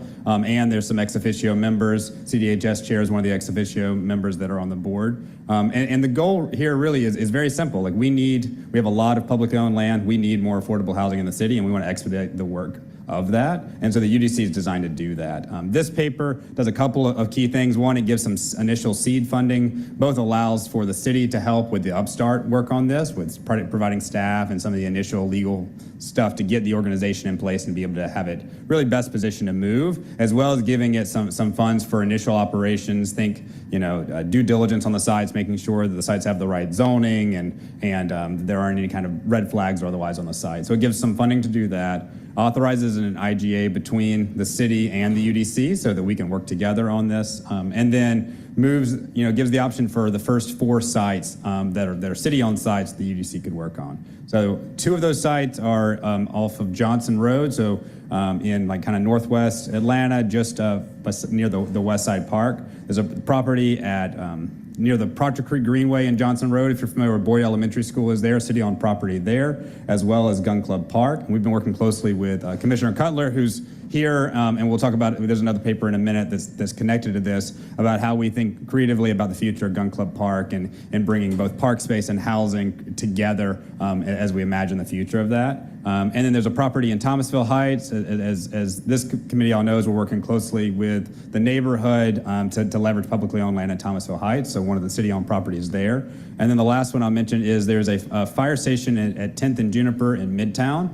And we've been working with Fire Chief on taking that fire station down, rebuilding a new fire station, and then building housing above it. So really trying to think creatively about how do we use our publicly owned land to do more than one thing at once. And so we're excited about the UDC and about getting this started. And so that's the paper for you. Happy to answer any questions. Thank you. We have 2 speakers. First one is actually Councilmember Bakhtiari and then Councilmember Winston. Okay, Councilmember Winston. No, it's all good. I just wanted to welcome Mr. Humphries to the Mustache Club and thank him for his hard work on this paper. I'm really excited about us being able to utilize the publicly owned land in District 1. Newtown Circle is a portion of publicly owned land that has historically had a lot of blight and has been an area that has been concerning for the neighborhood for a very long time. And I'm glad that we are able to take this city-owned land and be able to use it for affordable housing. So I just want to thank you and your team for that. Yeah, thank you for the welcome to the club. Councilmember Bakhtiari. I was actually going to follow that up and actually say that I loved your performance in the Village People for the YMCA. And I actually am going to make that your theme song when you come up and when you walk up and walk away. It's all I can think about is the YMCA. When I look at you, you look fantastic. And also, I don't know if that's a compliment, but okay, thank you. But also, I'm very excited about this, echo everything that Councilmember Winston said. And young man, you don't need to feel down. I'm going to move to approve. There's a motion to approve on substitute by Bakhtiari. Councilmember Winston will second. Any discussion? All right, please open the vote. One moment.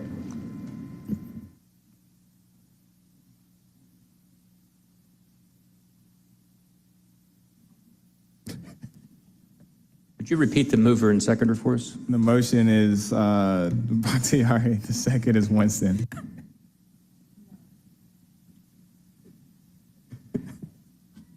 Yes, we do have a rendition of YMCA in the conference room 1. I'm going to expect this every time as long vote as I have a is mustache now.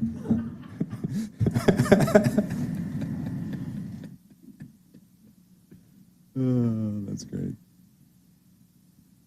Vote is closed. And the item is favorable on substitute, 6 yeas, 0 nays. All right, thank you. Thanks. We don't have the pickleball folks with us today, so we need to lighten the mood somehow. All right. Item number 14, please sound the caption. I'm sorry, that was item 14.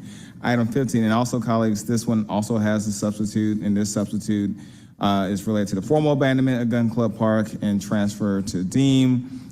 This substitute adds Exhibits A, which is a legal description and a reference map, and Exhibit B, which is a notarized affidavit from Commissioner Cutler. And so I'll go ahead and move to bring forward the substitute. Second by Bakhtiari. Please open that vote.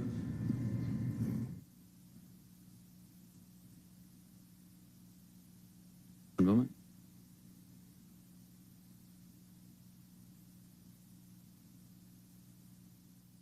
The vote is open.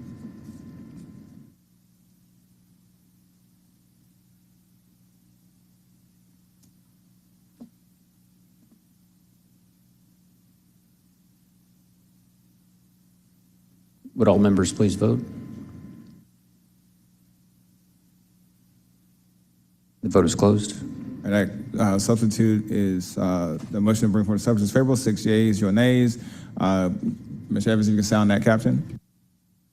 This is 23-01386, an ordinance by Council Member Dustin Hillis and Michael Julian Bond declaring certain real property located in land lots 226 and 227 of the 17th District of Fulton County, Georgia, tax parcels IDs listed here, abandoned for use as a park by the public, authorizing the mayor or his designee to transfer the Gun Club Park property from the Department of Parks and Recreation to the Department of Enterprise Asset Management and for other purposes. And Mr. Humphrey is speaking to this item as well. Yep. So this paper is really tied to the last paper. As I mentioned, Gun Club Park's one of the parks, or one of the sites that we want to move forward on. There was a paper in 2004 that abandoned this as a park and meant to do this. And when we got into this and started looking at, okay, now we're ready to really dive in on this and move it forward.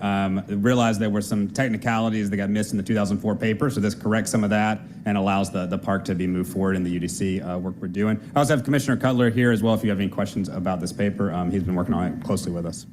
Any questions from colleagues, comments? All right, see none. Move to approve as substituted. Second by Bakhtiari. Please open the vote. The vote is open.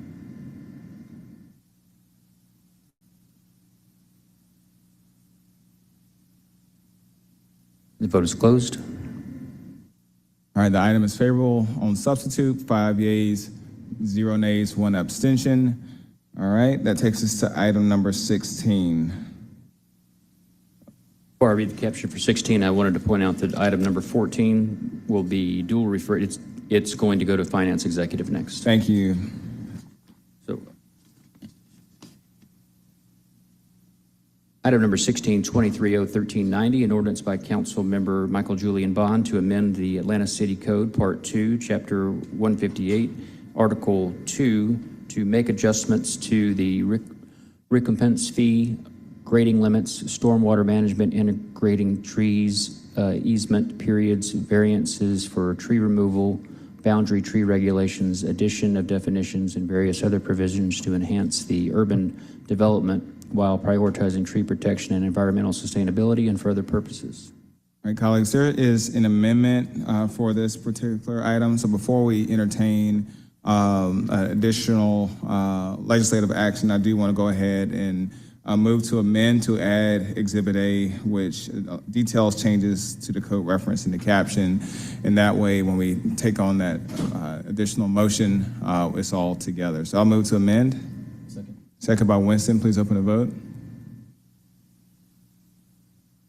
Vote is open.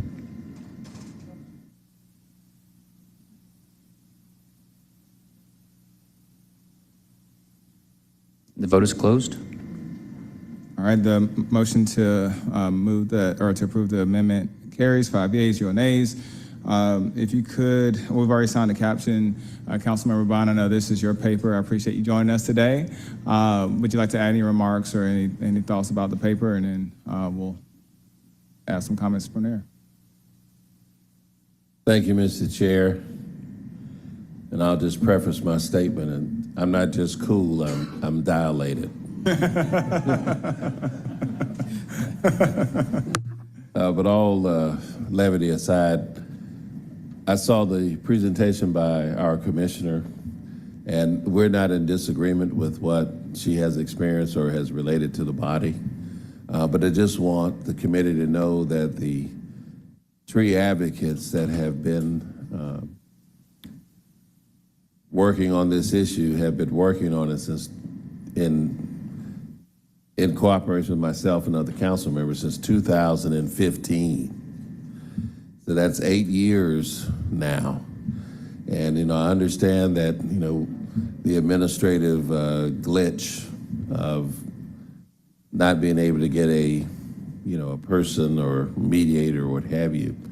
But, we've moved ahead with putting forward the legislation as a reminder of the urgency of having to deal with this issue in the city. And of course, the process that we've been attempting to conclude in these last 18 or 20 months or so is one that was developed in part with these citizens. And that was only supposed to take a year. And so now we're in the second year. And so, I'm not adverse to having the paper held for that process, but just want to underscore their desire to try to be a good partner, but also to work as expeditiously as possible to get these issues addressed, with persons in the business community, and of course, ultimately, the administration.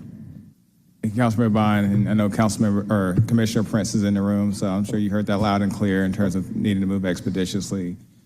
And with that, I'll go ahead and make the motion to hold, and then we'll start the process and making sure we're aligned on the path forward. Is there a second? Second. Second by Winston. Please open the vote. The vote is open.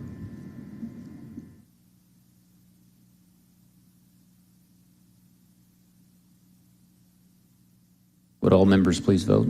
Okay. The vote is closed. And the item is held, 5 yeas, 0 nays. Thank you, Councilmember Bond. I've never seen... one nay, sorry. Oh. Well, I've never seen such decisive action taken in committee, so I'm pretty... Thank you, Councilmember.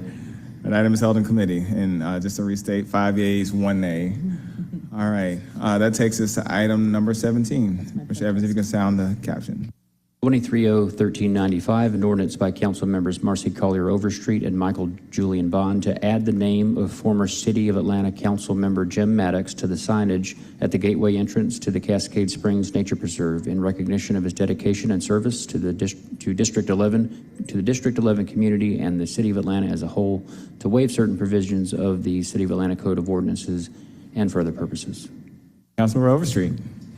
Thank you, Chair Dozier. So, yes, this paper is a culmination of a commission that I pulled together last year to come up with a way to honor Jim Maddox, Councilmember Maddox. As you know, he is the longest running council member in the city's history, and he served District 11 for 32 years.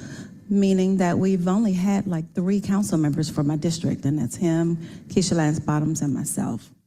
So worked with stakeholders and community members that are on the commission to come up with a recommendation of how to honor him.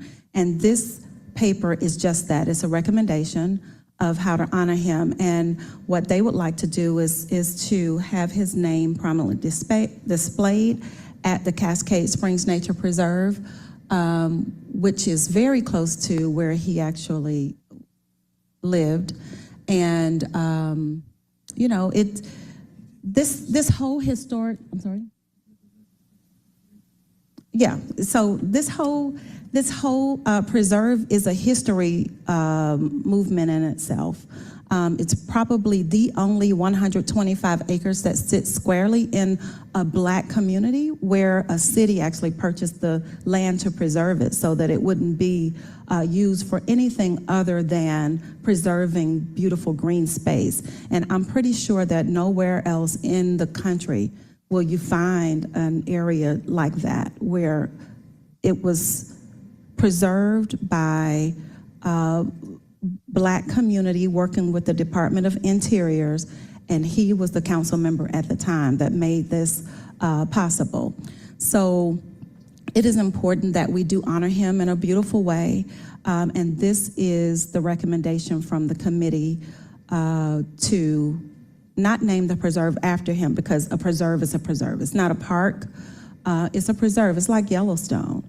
So we want to make sure, though, that he is honored in a big way at the very front of Cascade Springs Nature Preserve, and that he's a big part of it. So that's what this paper is. I will work more with the Department of Parks and Recs to see what that actually looks like. But I am asking for your support today. Councilmember Bond has signed on to it, and I'm pretty sure Amos asked to as well, but I don't see him listed here. They signed on to the paper during our full council. So if we can, we probably need to amend first to make sure that Amos is at it. I'll go ahead and move to amend to add additional names. So we have Amos, Lewis, I'll add my name, Waits, Bakhtiari, and Winston. So we have the whole deck. So there's a motion by myself, second by Lewis, to amend to add the members of the committee to this legislation. We can go ahead and open the vote. And I just ask, I'm adding Councilmember Amos, Councilmember Lewis, Councilmember Dozier, Councilmember Waits, Councilmember Bakhtiari. Councilmember Winston. Vote is open.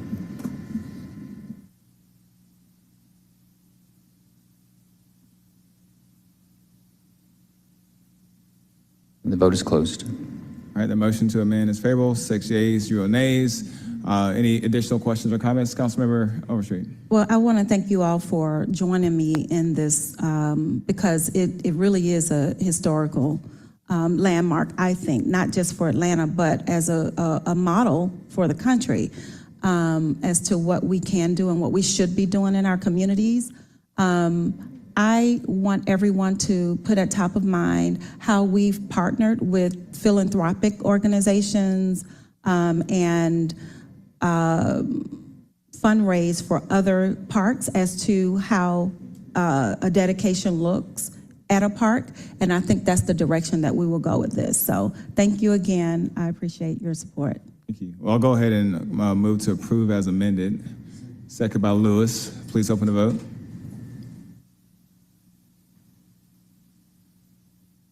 The vote is open.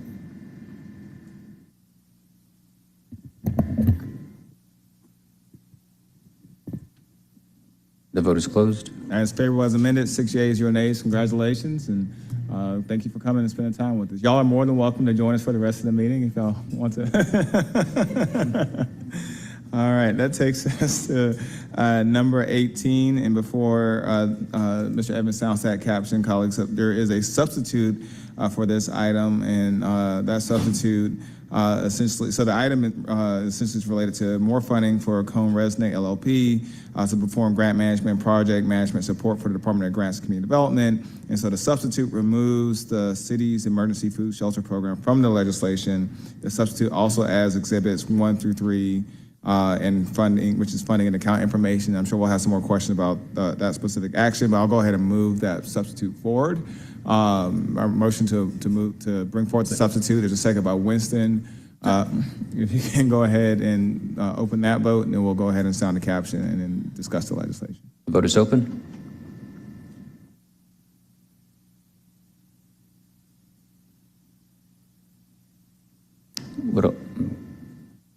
And the vote is closed. And the motion to bring forth the substitute is favorable, 6 yeas, 0 nays. Please sound the caption. And who do we have from the Department of Grants and Community Development speaking to this? Keep it Jackson. All right, you can come to the podium while he's sounding the caption, and then we'll go from there. It's 23-0-1400. a substitute ordinance by Councilmember Jason Winston authorizing the mayor or his designee on behalf of the Department of Grants and Community Development to amend the Federal Entitlement Grant Services Agreement with Cohn Resnick LLP to expand the scope of services for the Federal Entitlement Grant Services Agreement to include all federal grants and grant support, to allocate additional funding to Cohn Resnick LLP in an total amount not to exceed $2,413,000.00. Said funds to include American Rescue Plan Act, Home Investment Partnership Fund, and Community Development Block Grant funds for the purposes of federal grant management and project management support. All contracted work shall be charged to and paid from the accounts listed herein and for other purposes. Jackson. Hi, good afternoon, council members. My name is Kiba Jackson. I'm the compliance specialist with the Department of Grants and Community Development. The purpose of this legislation is to expand the scope of Cohn Resnick's contract to include all the grant management services and to increase the funding through various funding strings available for these services. Currently, Cohn Resnick completes the environmental reviews and underwriting for our grant programs.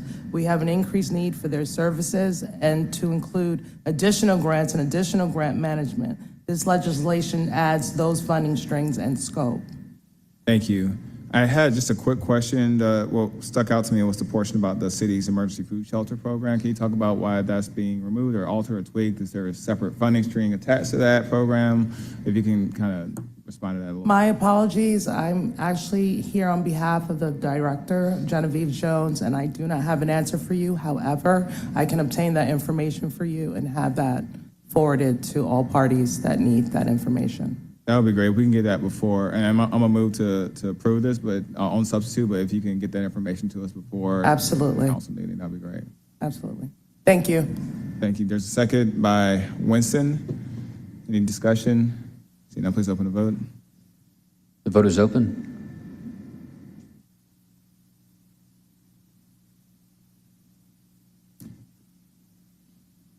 The vote is closed. Items favorable on substitute, 6 yeas, 0 nays. That takes us to item number 19. And colleagues, we have another substitute. This substitute, before we bring forth the substitute, just for the public's awareness, this legislation essentially is using close to $1 million of the tree trust fund for an extra year of tree planting services. And the substitute essentially strikes the second whereas clause, performs some language cleanup, and amends funding and account information. So I'll go ahead and bring, Councilmember Bakhtiari already has put forth the motion to bring forth the substitute. I will second that. If you could please open the vote. The vote is open.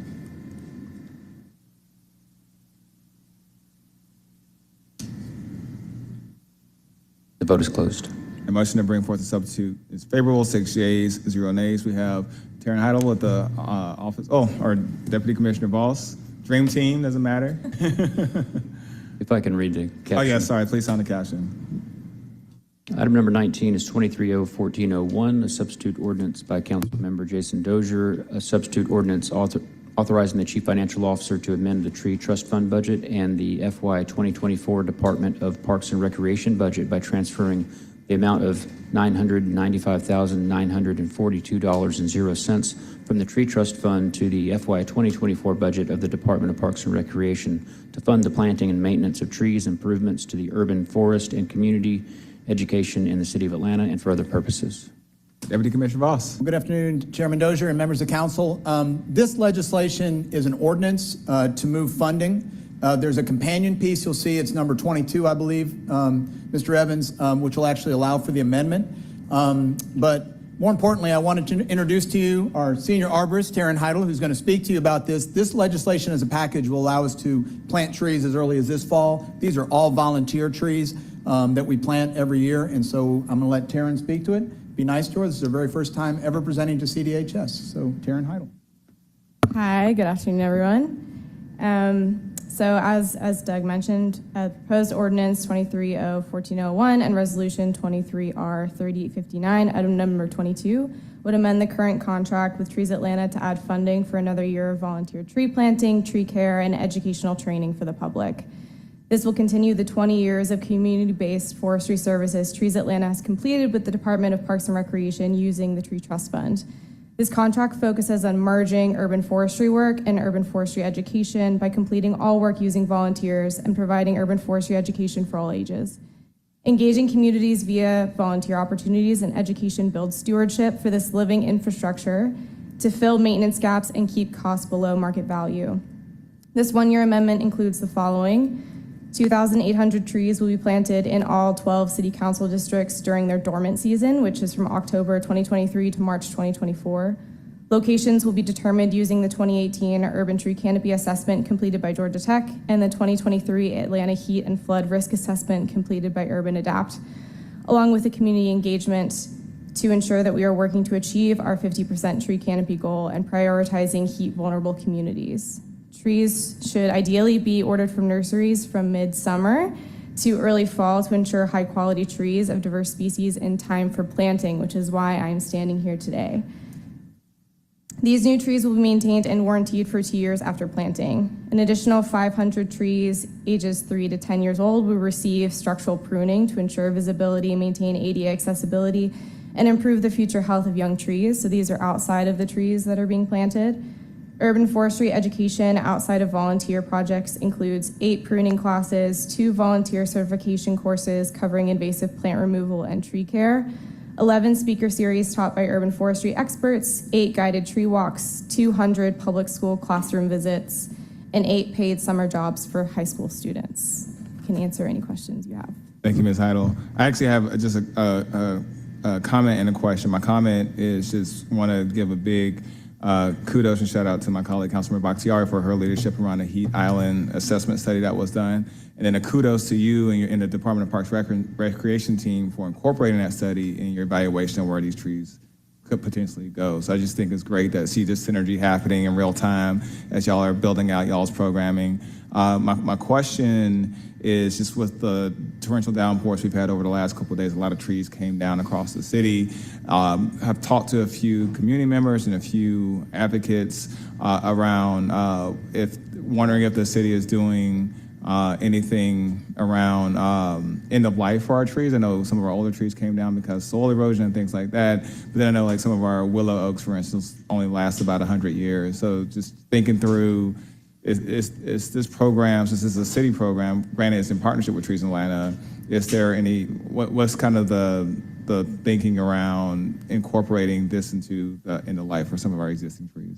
Yeah, so that's actually more aligned with our urban forestry contract currently that does stump grinding, and then the intention is to plant trees in those same locations.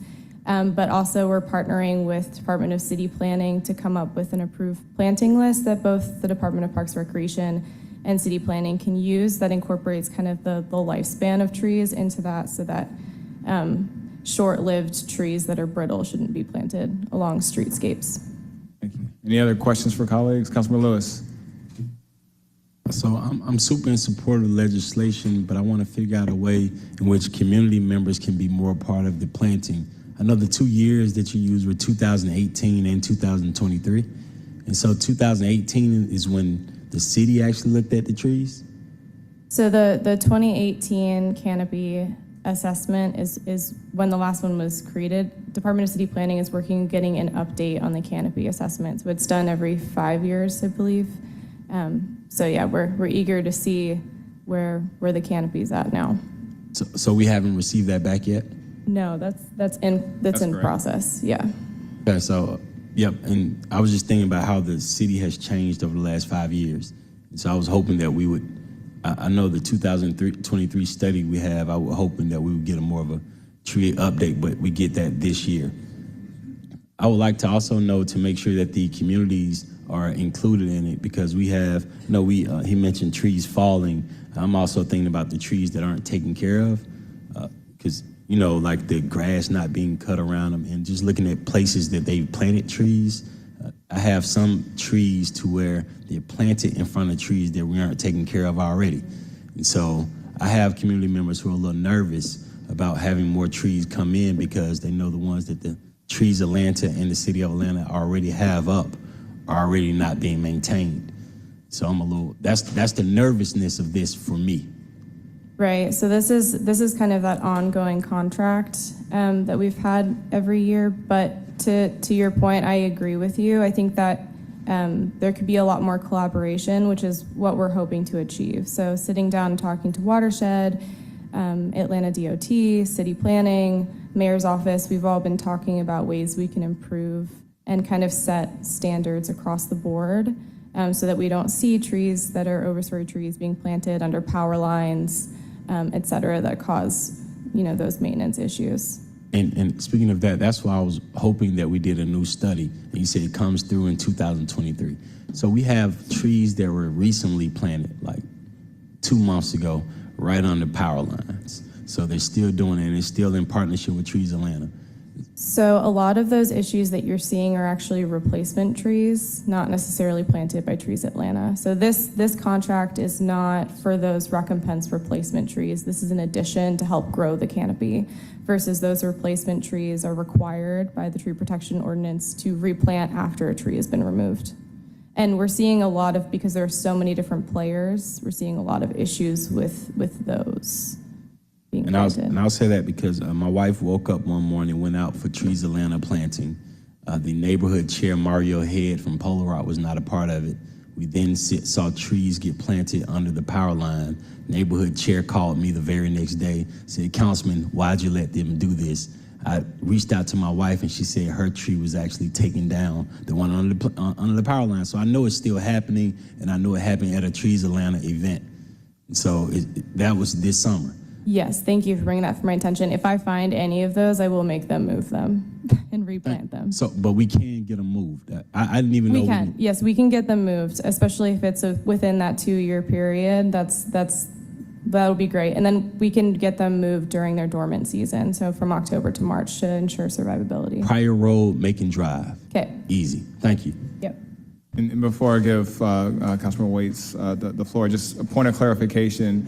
This legislation is specific to city parks, correct? Because it's a relationship with Department of Parks? No, so it's all public areas, so primarily along streets and in parks, but it can, other public property as well. Right. As well as 15 feet from the right-of-way, so private property included. So we're really hoping to boost those numbers up to help with low canopy on private property. Thank you. Right, Councilman Waits.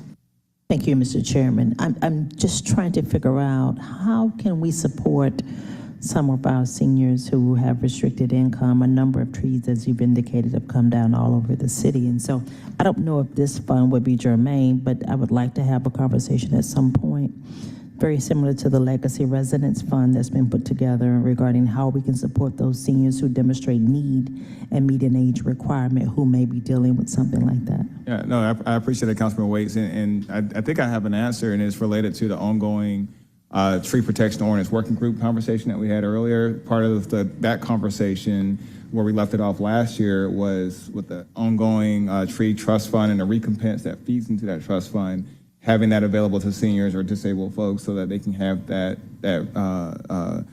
maintenance work done on their behalf or work in concert. And there's still a TBD of what that's going to look like as we go into the next phase of the conversation. But that is something that was tabled from the last conversation. So the ongoing comments around the hiring a mediator and the next round of tree protection ordinance working group folks, that's all going to be part of that. And so we're still working through what that's going to look like. But it's something that is on the table for discussion. Thank you. All right. Any other questions for Councilman Bakhtiari? Just want to say thank you. So glad that you're here with the city now. I just wanted to say that as we're talking about, one, I'm really glad that you used the assessment. That's the whole reason I did it. So I'm really glad that that was utilized. I think one of my concerns is also, again, locating areas to plant. And I think another piece of my concern around equity when it comes to green space, because as we know, this issue tends to get very whitewashed, and there's a lack of education in the public just about understanding about how helpful trees can be in terms of shade and as a natural windbreaker, offsetting flooding, all the other things. I know that the city has talked about achieving a certain percentage of canopy. My concern with that is that my district might be heavily canopied, whereas Councilmember Lewis's district has greater heat-related deaths because there's more heat islands. And so achieving that canopy, I want to ensure that there's intentional plantings where it's not just being put in one location, that we're offsetting as many heat-related deaths as possible by equitably planting those plantings. So I just wanted to make that note. I'm sure you're already on it, but I just wanted to stress that point.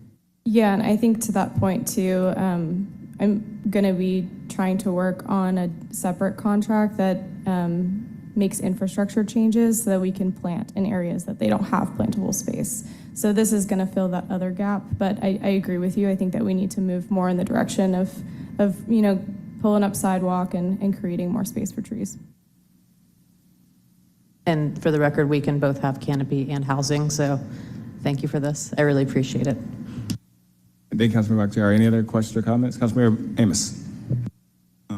Quick question that may actually go to Deputy Director Voss. You was introduced as the arborist. That's Park and Rec's arborist or the city's arborist? Parks and Rec, senior arborist. All right, thank you. So we have, on the park side, we will take care of all public property. That also includes planting. And then on the private side, it'll be all private property. I did want to mention, because I know what Councilmember Lewis is speaking of, this actually came up in his district a number of years ago. A long time ago, this contract would just basically divide the number of trees over every district. It was just a math equation. And thanks to your predecessor, and we work closely in your district about this, we never want to see a tree planted where it doesn't want to be by the owner or whatever. It just does not help the longevity of the tree. It's prone to vandalism. The people don't want it. They're not caring for it. And so this is now based on the assessment. There will be trees across every district because every district is going to have some number of trees, but there is no magic number. If you're in a more dense area, it's going to go towards the assessment, not towards just that math, which is true. Years ago, that is the way it used to happen. And we'll also say that Trees Atlanta has done an excellent job of double tagging. So if they're going to plant a tree, this does not sound like it happened in your wife's case, but Trees Atlanta in general goes to the house, makes a flyer, then they will go back and there's a note on there. If you say, I would not like this tree in front of my house, they can come back and contact Trees Atlanta, and we're not going to push the issue if the tree isn't wanted at that location. So. Any other questions or comments from colleagues? All right, with that, I'll go ahead and move to approve on substitute. Second by Bakhtiari. Any discussion? Please open the vote. The vote is open.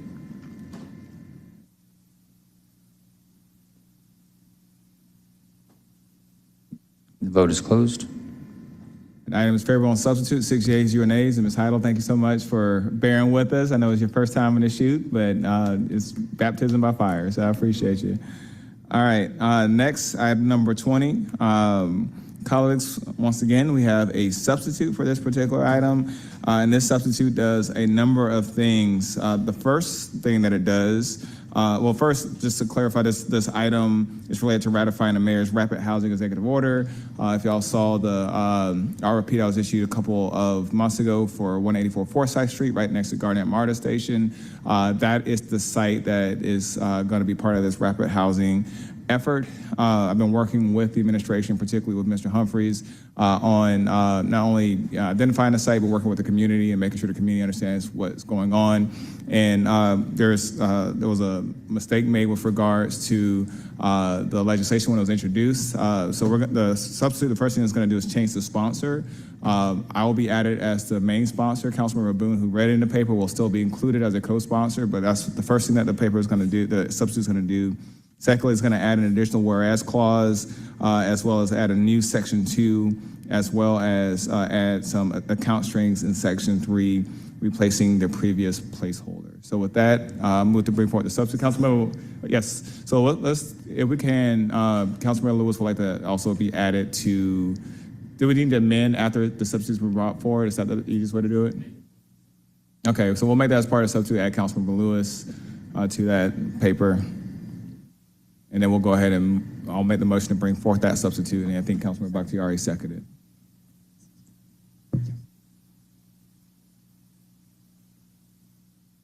The vote is open.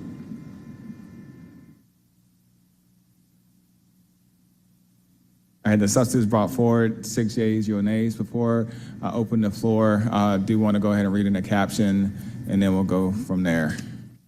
23-0-1403, an ordinance by council members Jason Dozier, Andrea L. Boone, Antonio Lewis, as substituted by the Community Development and Human Services Committee, an ordinance to ratify Mayor Andre Dickens' executive order directing the Chief Financial Officer to allocate up to an amount not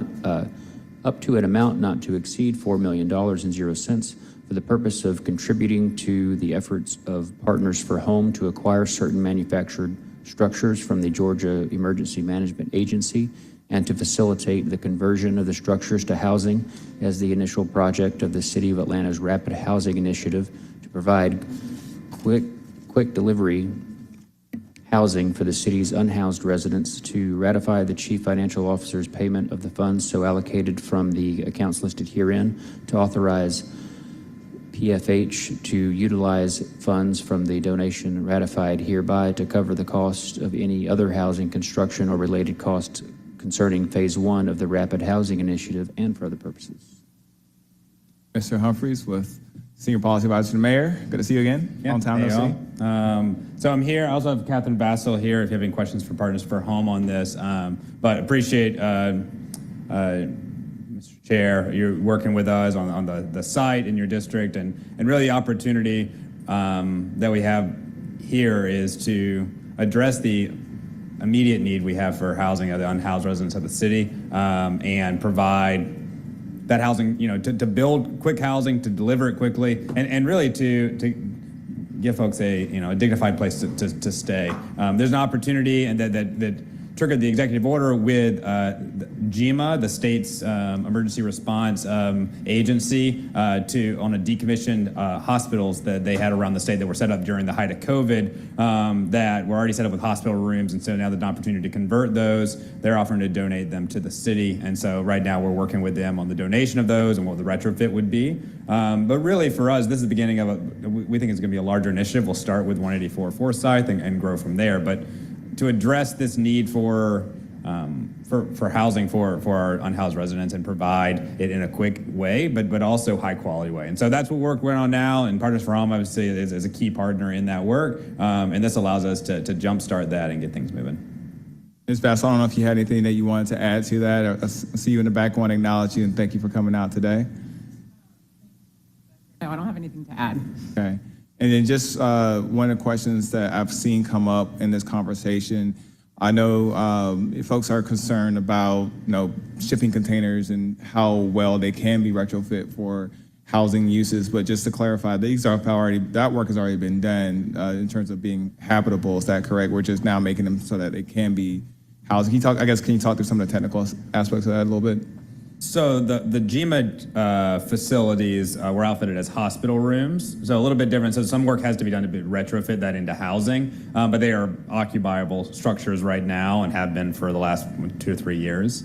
As far as other like shipping containers or other types that may be added to this site or others as this initiative grows. I mean, one of the things that we're doing right now, we've been, 25 different fabricators we've met with in the last couple of months, and we got a group on that's really helping to vet that from a structural integrity standpoint to really balance the need for high quality and longevity with the ability to deliver quickly at an economical price. And so life safety and quality housing is still going to be a fundamental concern of that. So whether it's a shipping container or a different type of product, modular or otherwise, or stick built, we're still going to have like high level standards. And shipping containers, at this point, are being used all over the world for a variety of housing types, from luxury housing to quick delivery housing for unhoused residents in different cities. And so we think that as a delivery type, they're flexible. You can move them on and off sites in different ways. You can fabricate them off site while you're doing the site work and then be able to install them quickly. So there's a lot of,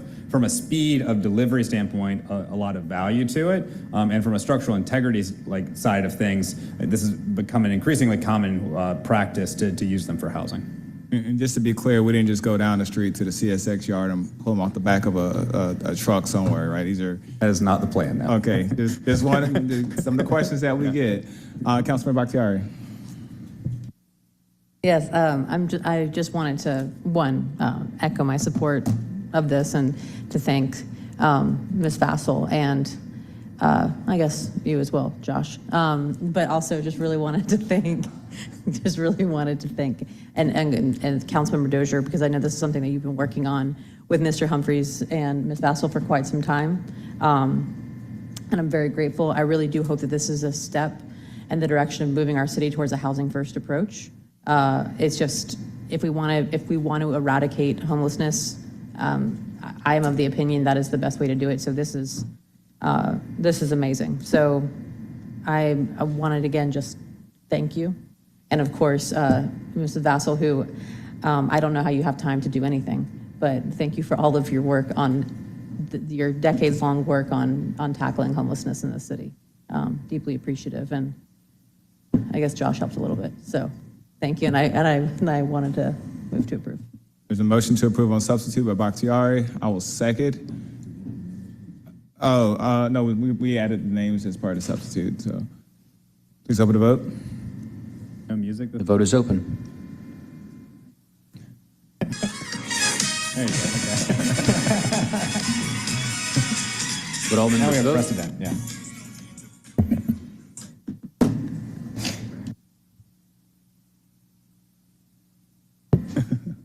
The vote is closed. All right, the item is favorable on substitute. Thank y'all so much. And just want to just give a special commendation to both Mr. Humphreys as well as to this administration for being so innovative and being so quick. I think when we first talked about this months ago, I was thinking this is something like 2024, 2025, and just a few months later, here we are. So just congratulations for the hard work to get us to this point. All right, next is item number, that concludes ordinance for second read. That takes us to resolutions, item number 21. 23R3963, a resolution by Community Development and Human Services Committee authorizing the mayor or his designee to enter into a contractual agreement with CHA Consulting, Inc. for the contract listed here, qualified environmental professional on behalf of the Department of City Planning in an amount not to exceed $435,000.00. All contracted work will be charged to and paid from the fund department organization account numbers listed and for other purposes. All right, no substitutes for this item. So Ms. Lavendier, you have the floor. Yeah, thank you. Jessica Lavendier with the Office of Zoning and Development, and I manage the Brownfield program, and our program is managed with EPA grants. So we received the Brownfield Revolving Loan Fund grant, and we provide grants and loans to remediate sites. And one of the requirements is that we have environmental consultant to supervise the remediation. So we went through a procurement process and with the Department of Procurement, and we are recommending that we enter into a contract with CHA Consulting to provide that environmental consulting services. So, for example, with that loan that we're giving to Pullman, CHA will be supervising that cleanup and meeting all of the EPA requirements. Any questions or comments from colleagues? Seeing none, I'll go ahead and move approval. Second by Bakhtiari. Any discussion? Seeing none, please open the vote. All right, thank you. The vote is open. And the vote is closed. The item is favorable, 6 yeas, 0 nays. Item number 22.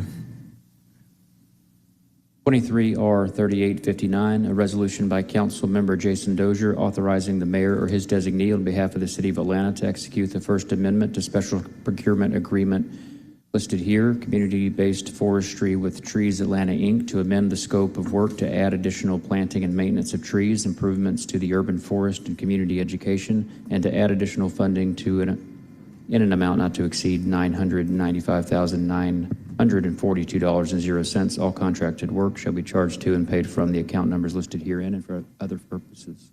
All right, Ms. Heidel, long time no see. I think this is the companion resolution for the item we discussed earlier. Is that correct? It is. So I gave my speech already. The only change really is just updating pricing for inflation. So. Okay, I'll go ahead and move approval. Second by Winston. Any discussion? None. Please open the vote.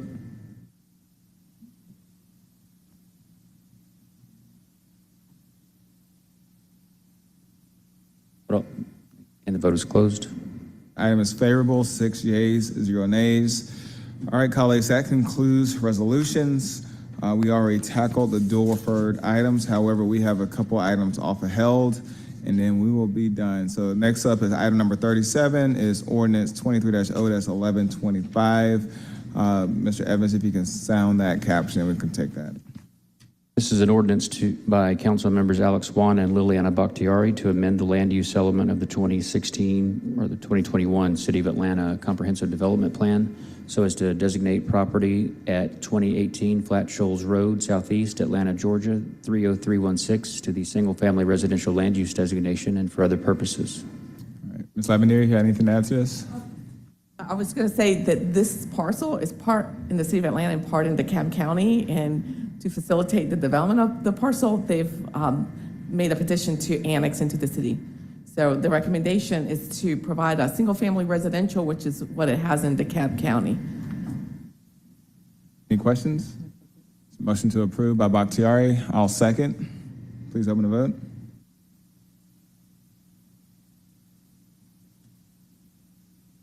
Vote is open. And the vote is closed.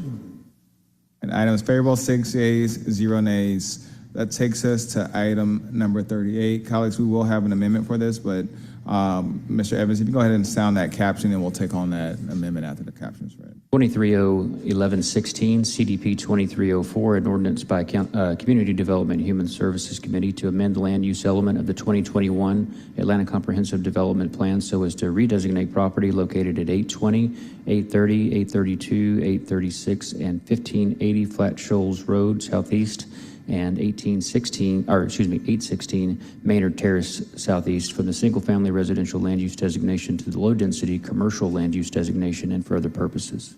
I'm gonna go ahead and move to amend to correct the address. There's a second by Winston. Please open the vote.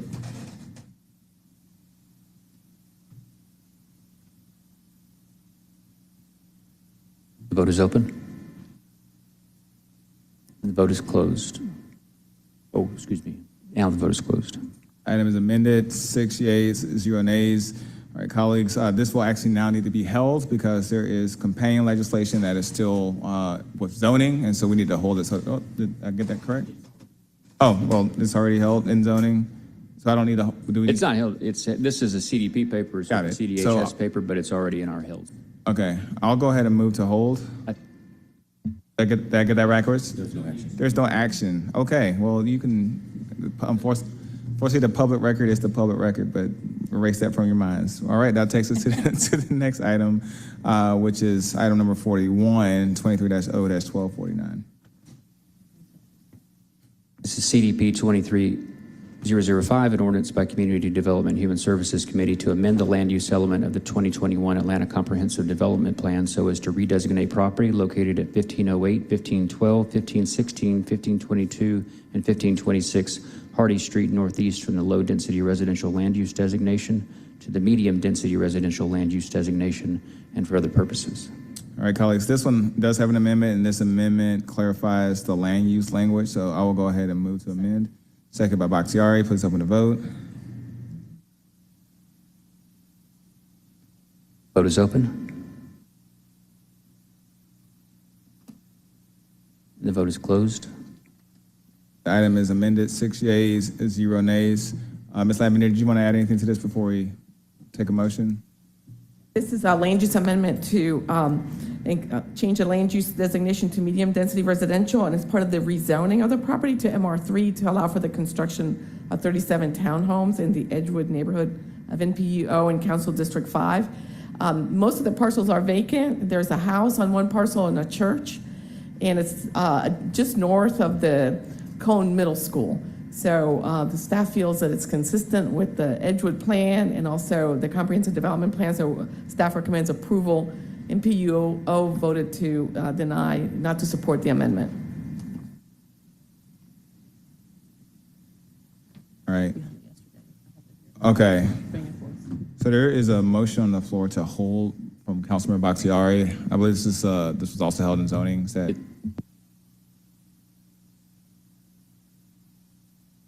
We don't need to do anything? Okay, well, we'll just erase that from your memories again as well. So with that, I believe that concludes our legislative agenda for today. So that takes us to general remarks. Any remarks from colleagues? Councilman Lewis. I want to say thank you to everyone who came out last Friday to our inaugural food giveaway in District 12. We were able to work with over 800 families, and I'm excited to announce that this will be going on every 2 weeks at our auditorium, Roselle Fan. And if you're look forward to people signing up and coming out. Our goal is to increase every week, so to get up to 900 this week on August 25th from 11 a.m. to 1 p.m. The biggest issue we have now is we need more volunteers, so that's a good issue to have. So as many people that want to volunteer, please come on down to Roselle Fan Recreation Center at 11 a.m. Let's get on, let's give out as much food as we can. Let's make sure we take care of people. Thank you. Thank you, Councilmember Lewis. Councilmember Waits. Thank you, Mr. Chairman. We all receive communication surrounding the challenges we have with respect to the HOPWA program. And it's my feeling that it's time to revisit some of the policy associated with the program. And it is my hope that the committee would consider making some changes in terms of the allotments that HUD provides to have some discretion in terms of those funds.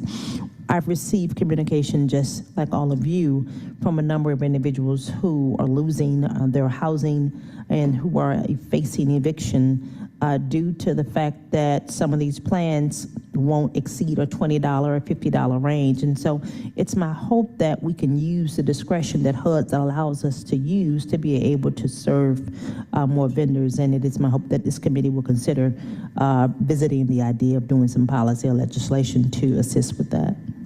Thank you, Councilmember Waits. And then just to add to that, for your awareness, I'm sure many members of the public are aware of what's called HOPWA modernization. City of Atlanta is getting far fewer HOPWA dollars in proportion to the rest of the state because of that quote-unquote modernization effort. So with that, myself, Council President Shipman, as well as members from the administration are sitting on HOPWA Modernization Task Force. We're meeting on a monthly basis to talk about, well, how do we navigate this new landscape where there's fewer dollars for the HOPWA program available, and I'll be sure to make sure you're connected with the teams involved with that work so that you know what's going on and where we can provide some additional support. So I appreciate those comments, Councilmember. Any other comments? All right, seeing none, I call this meeting adjourned.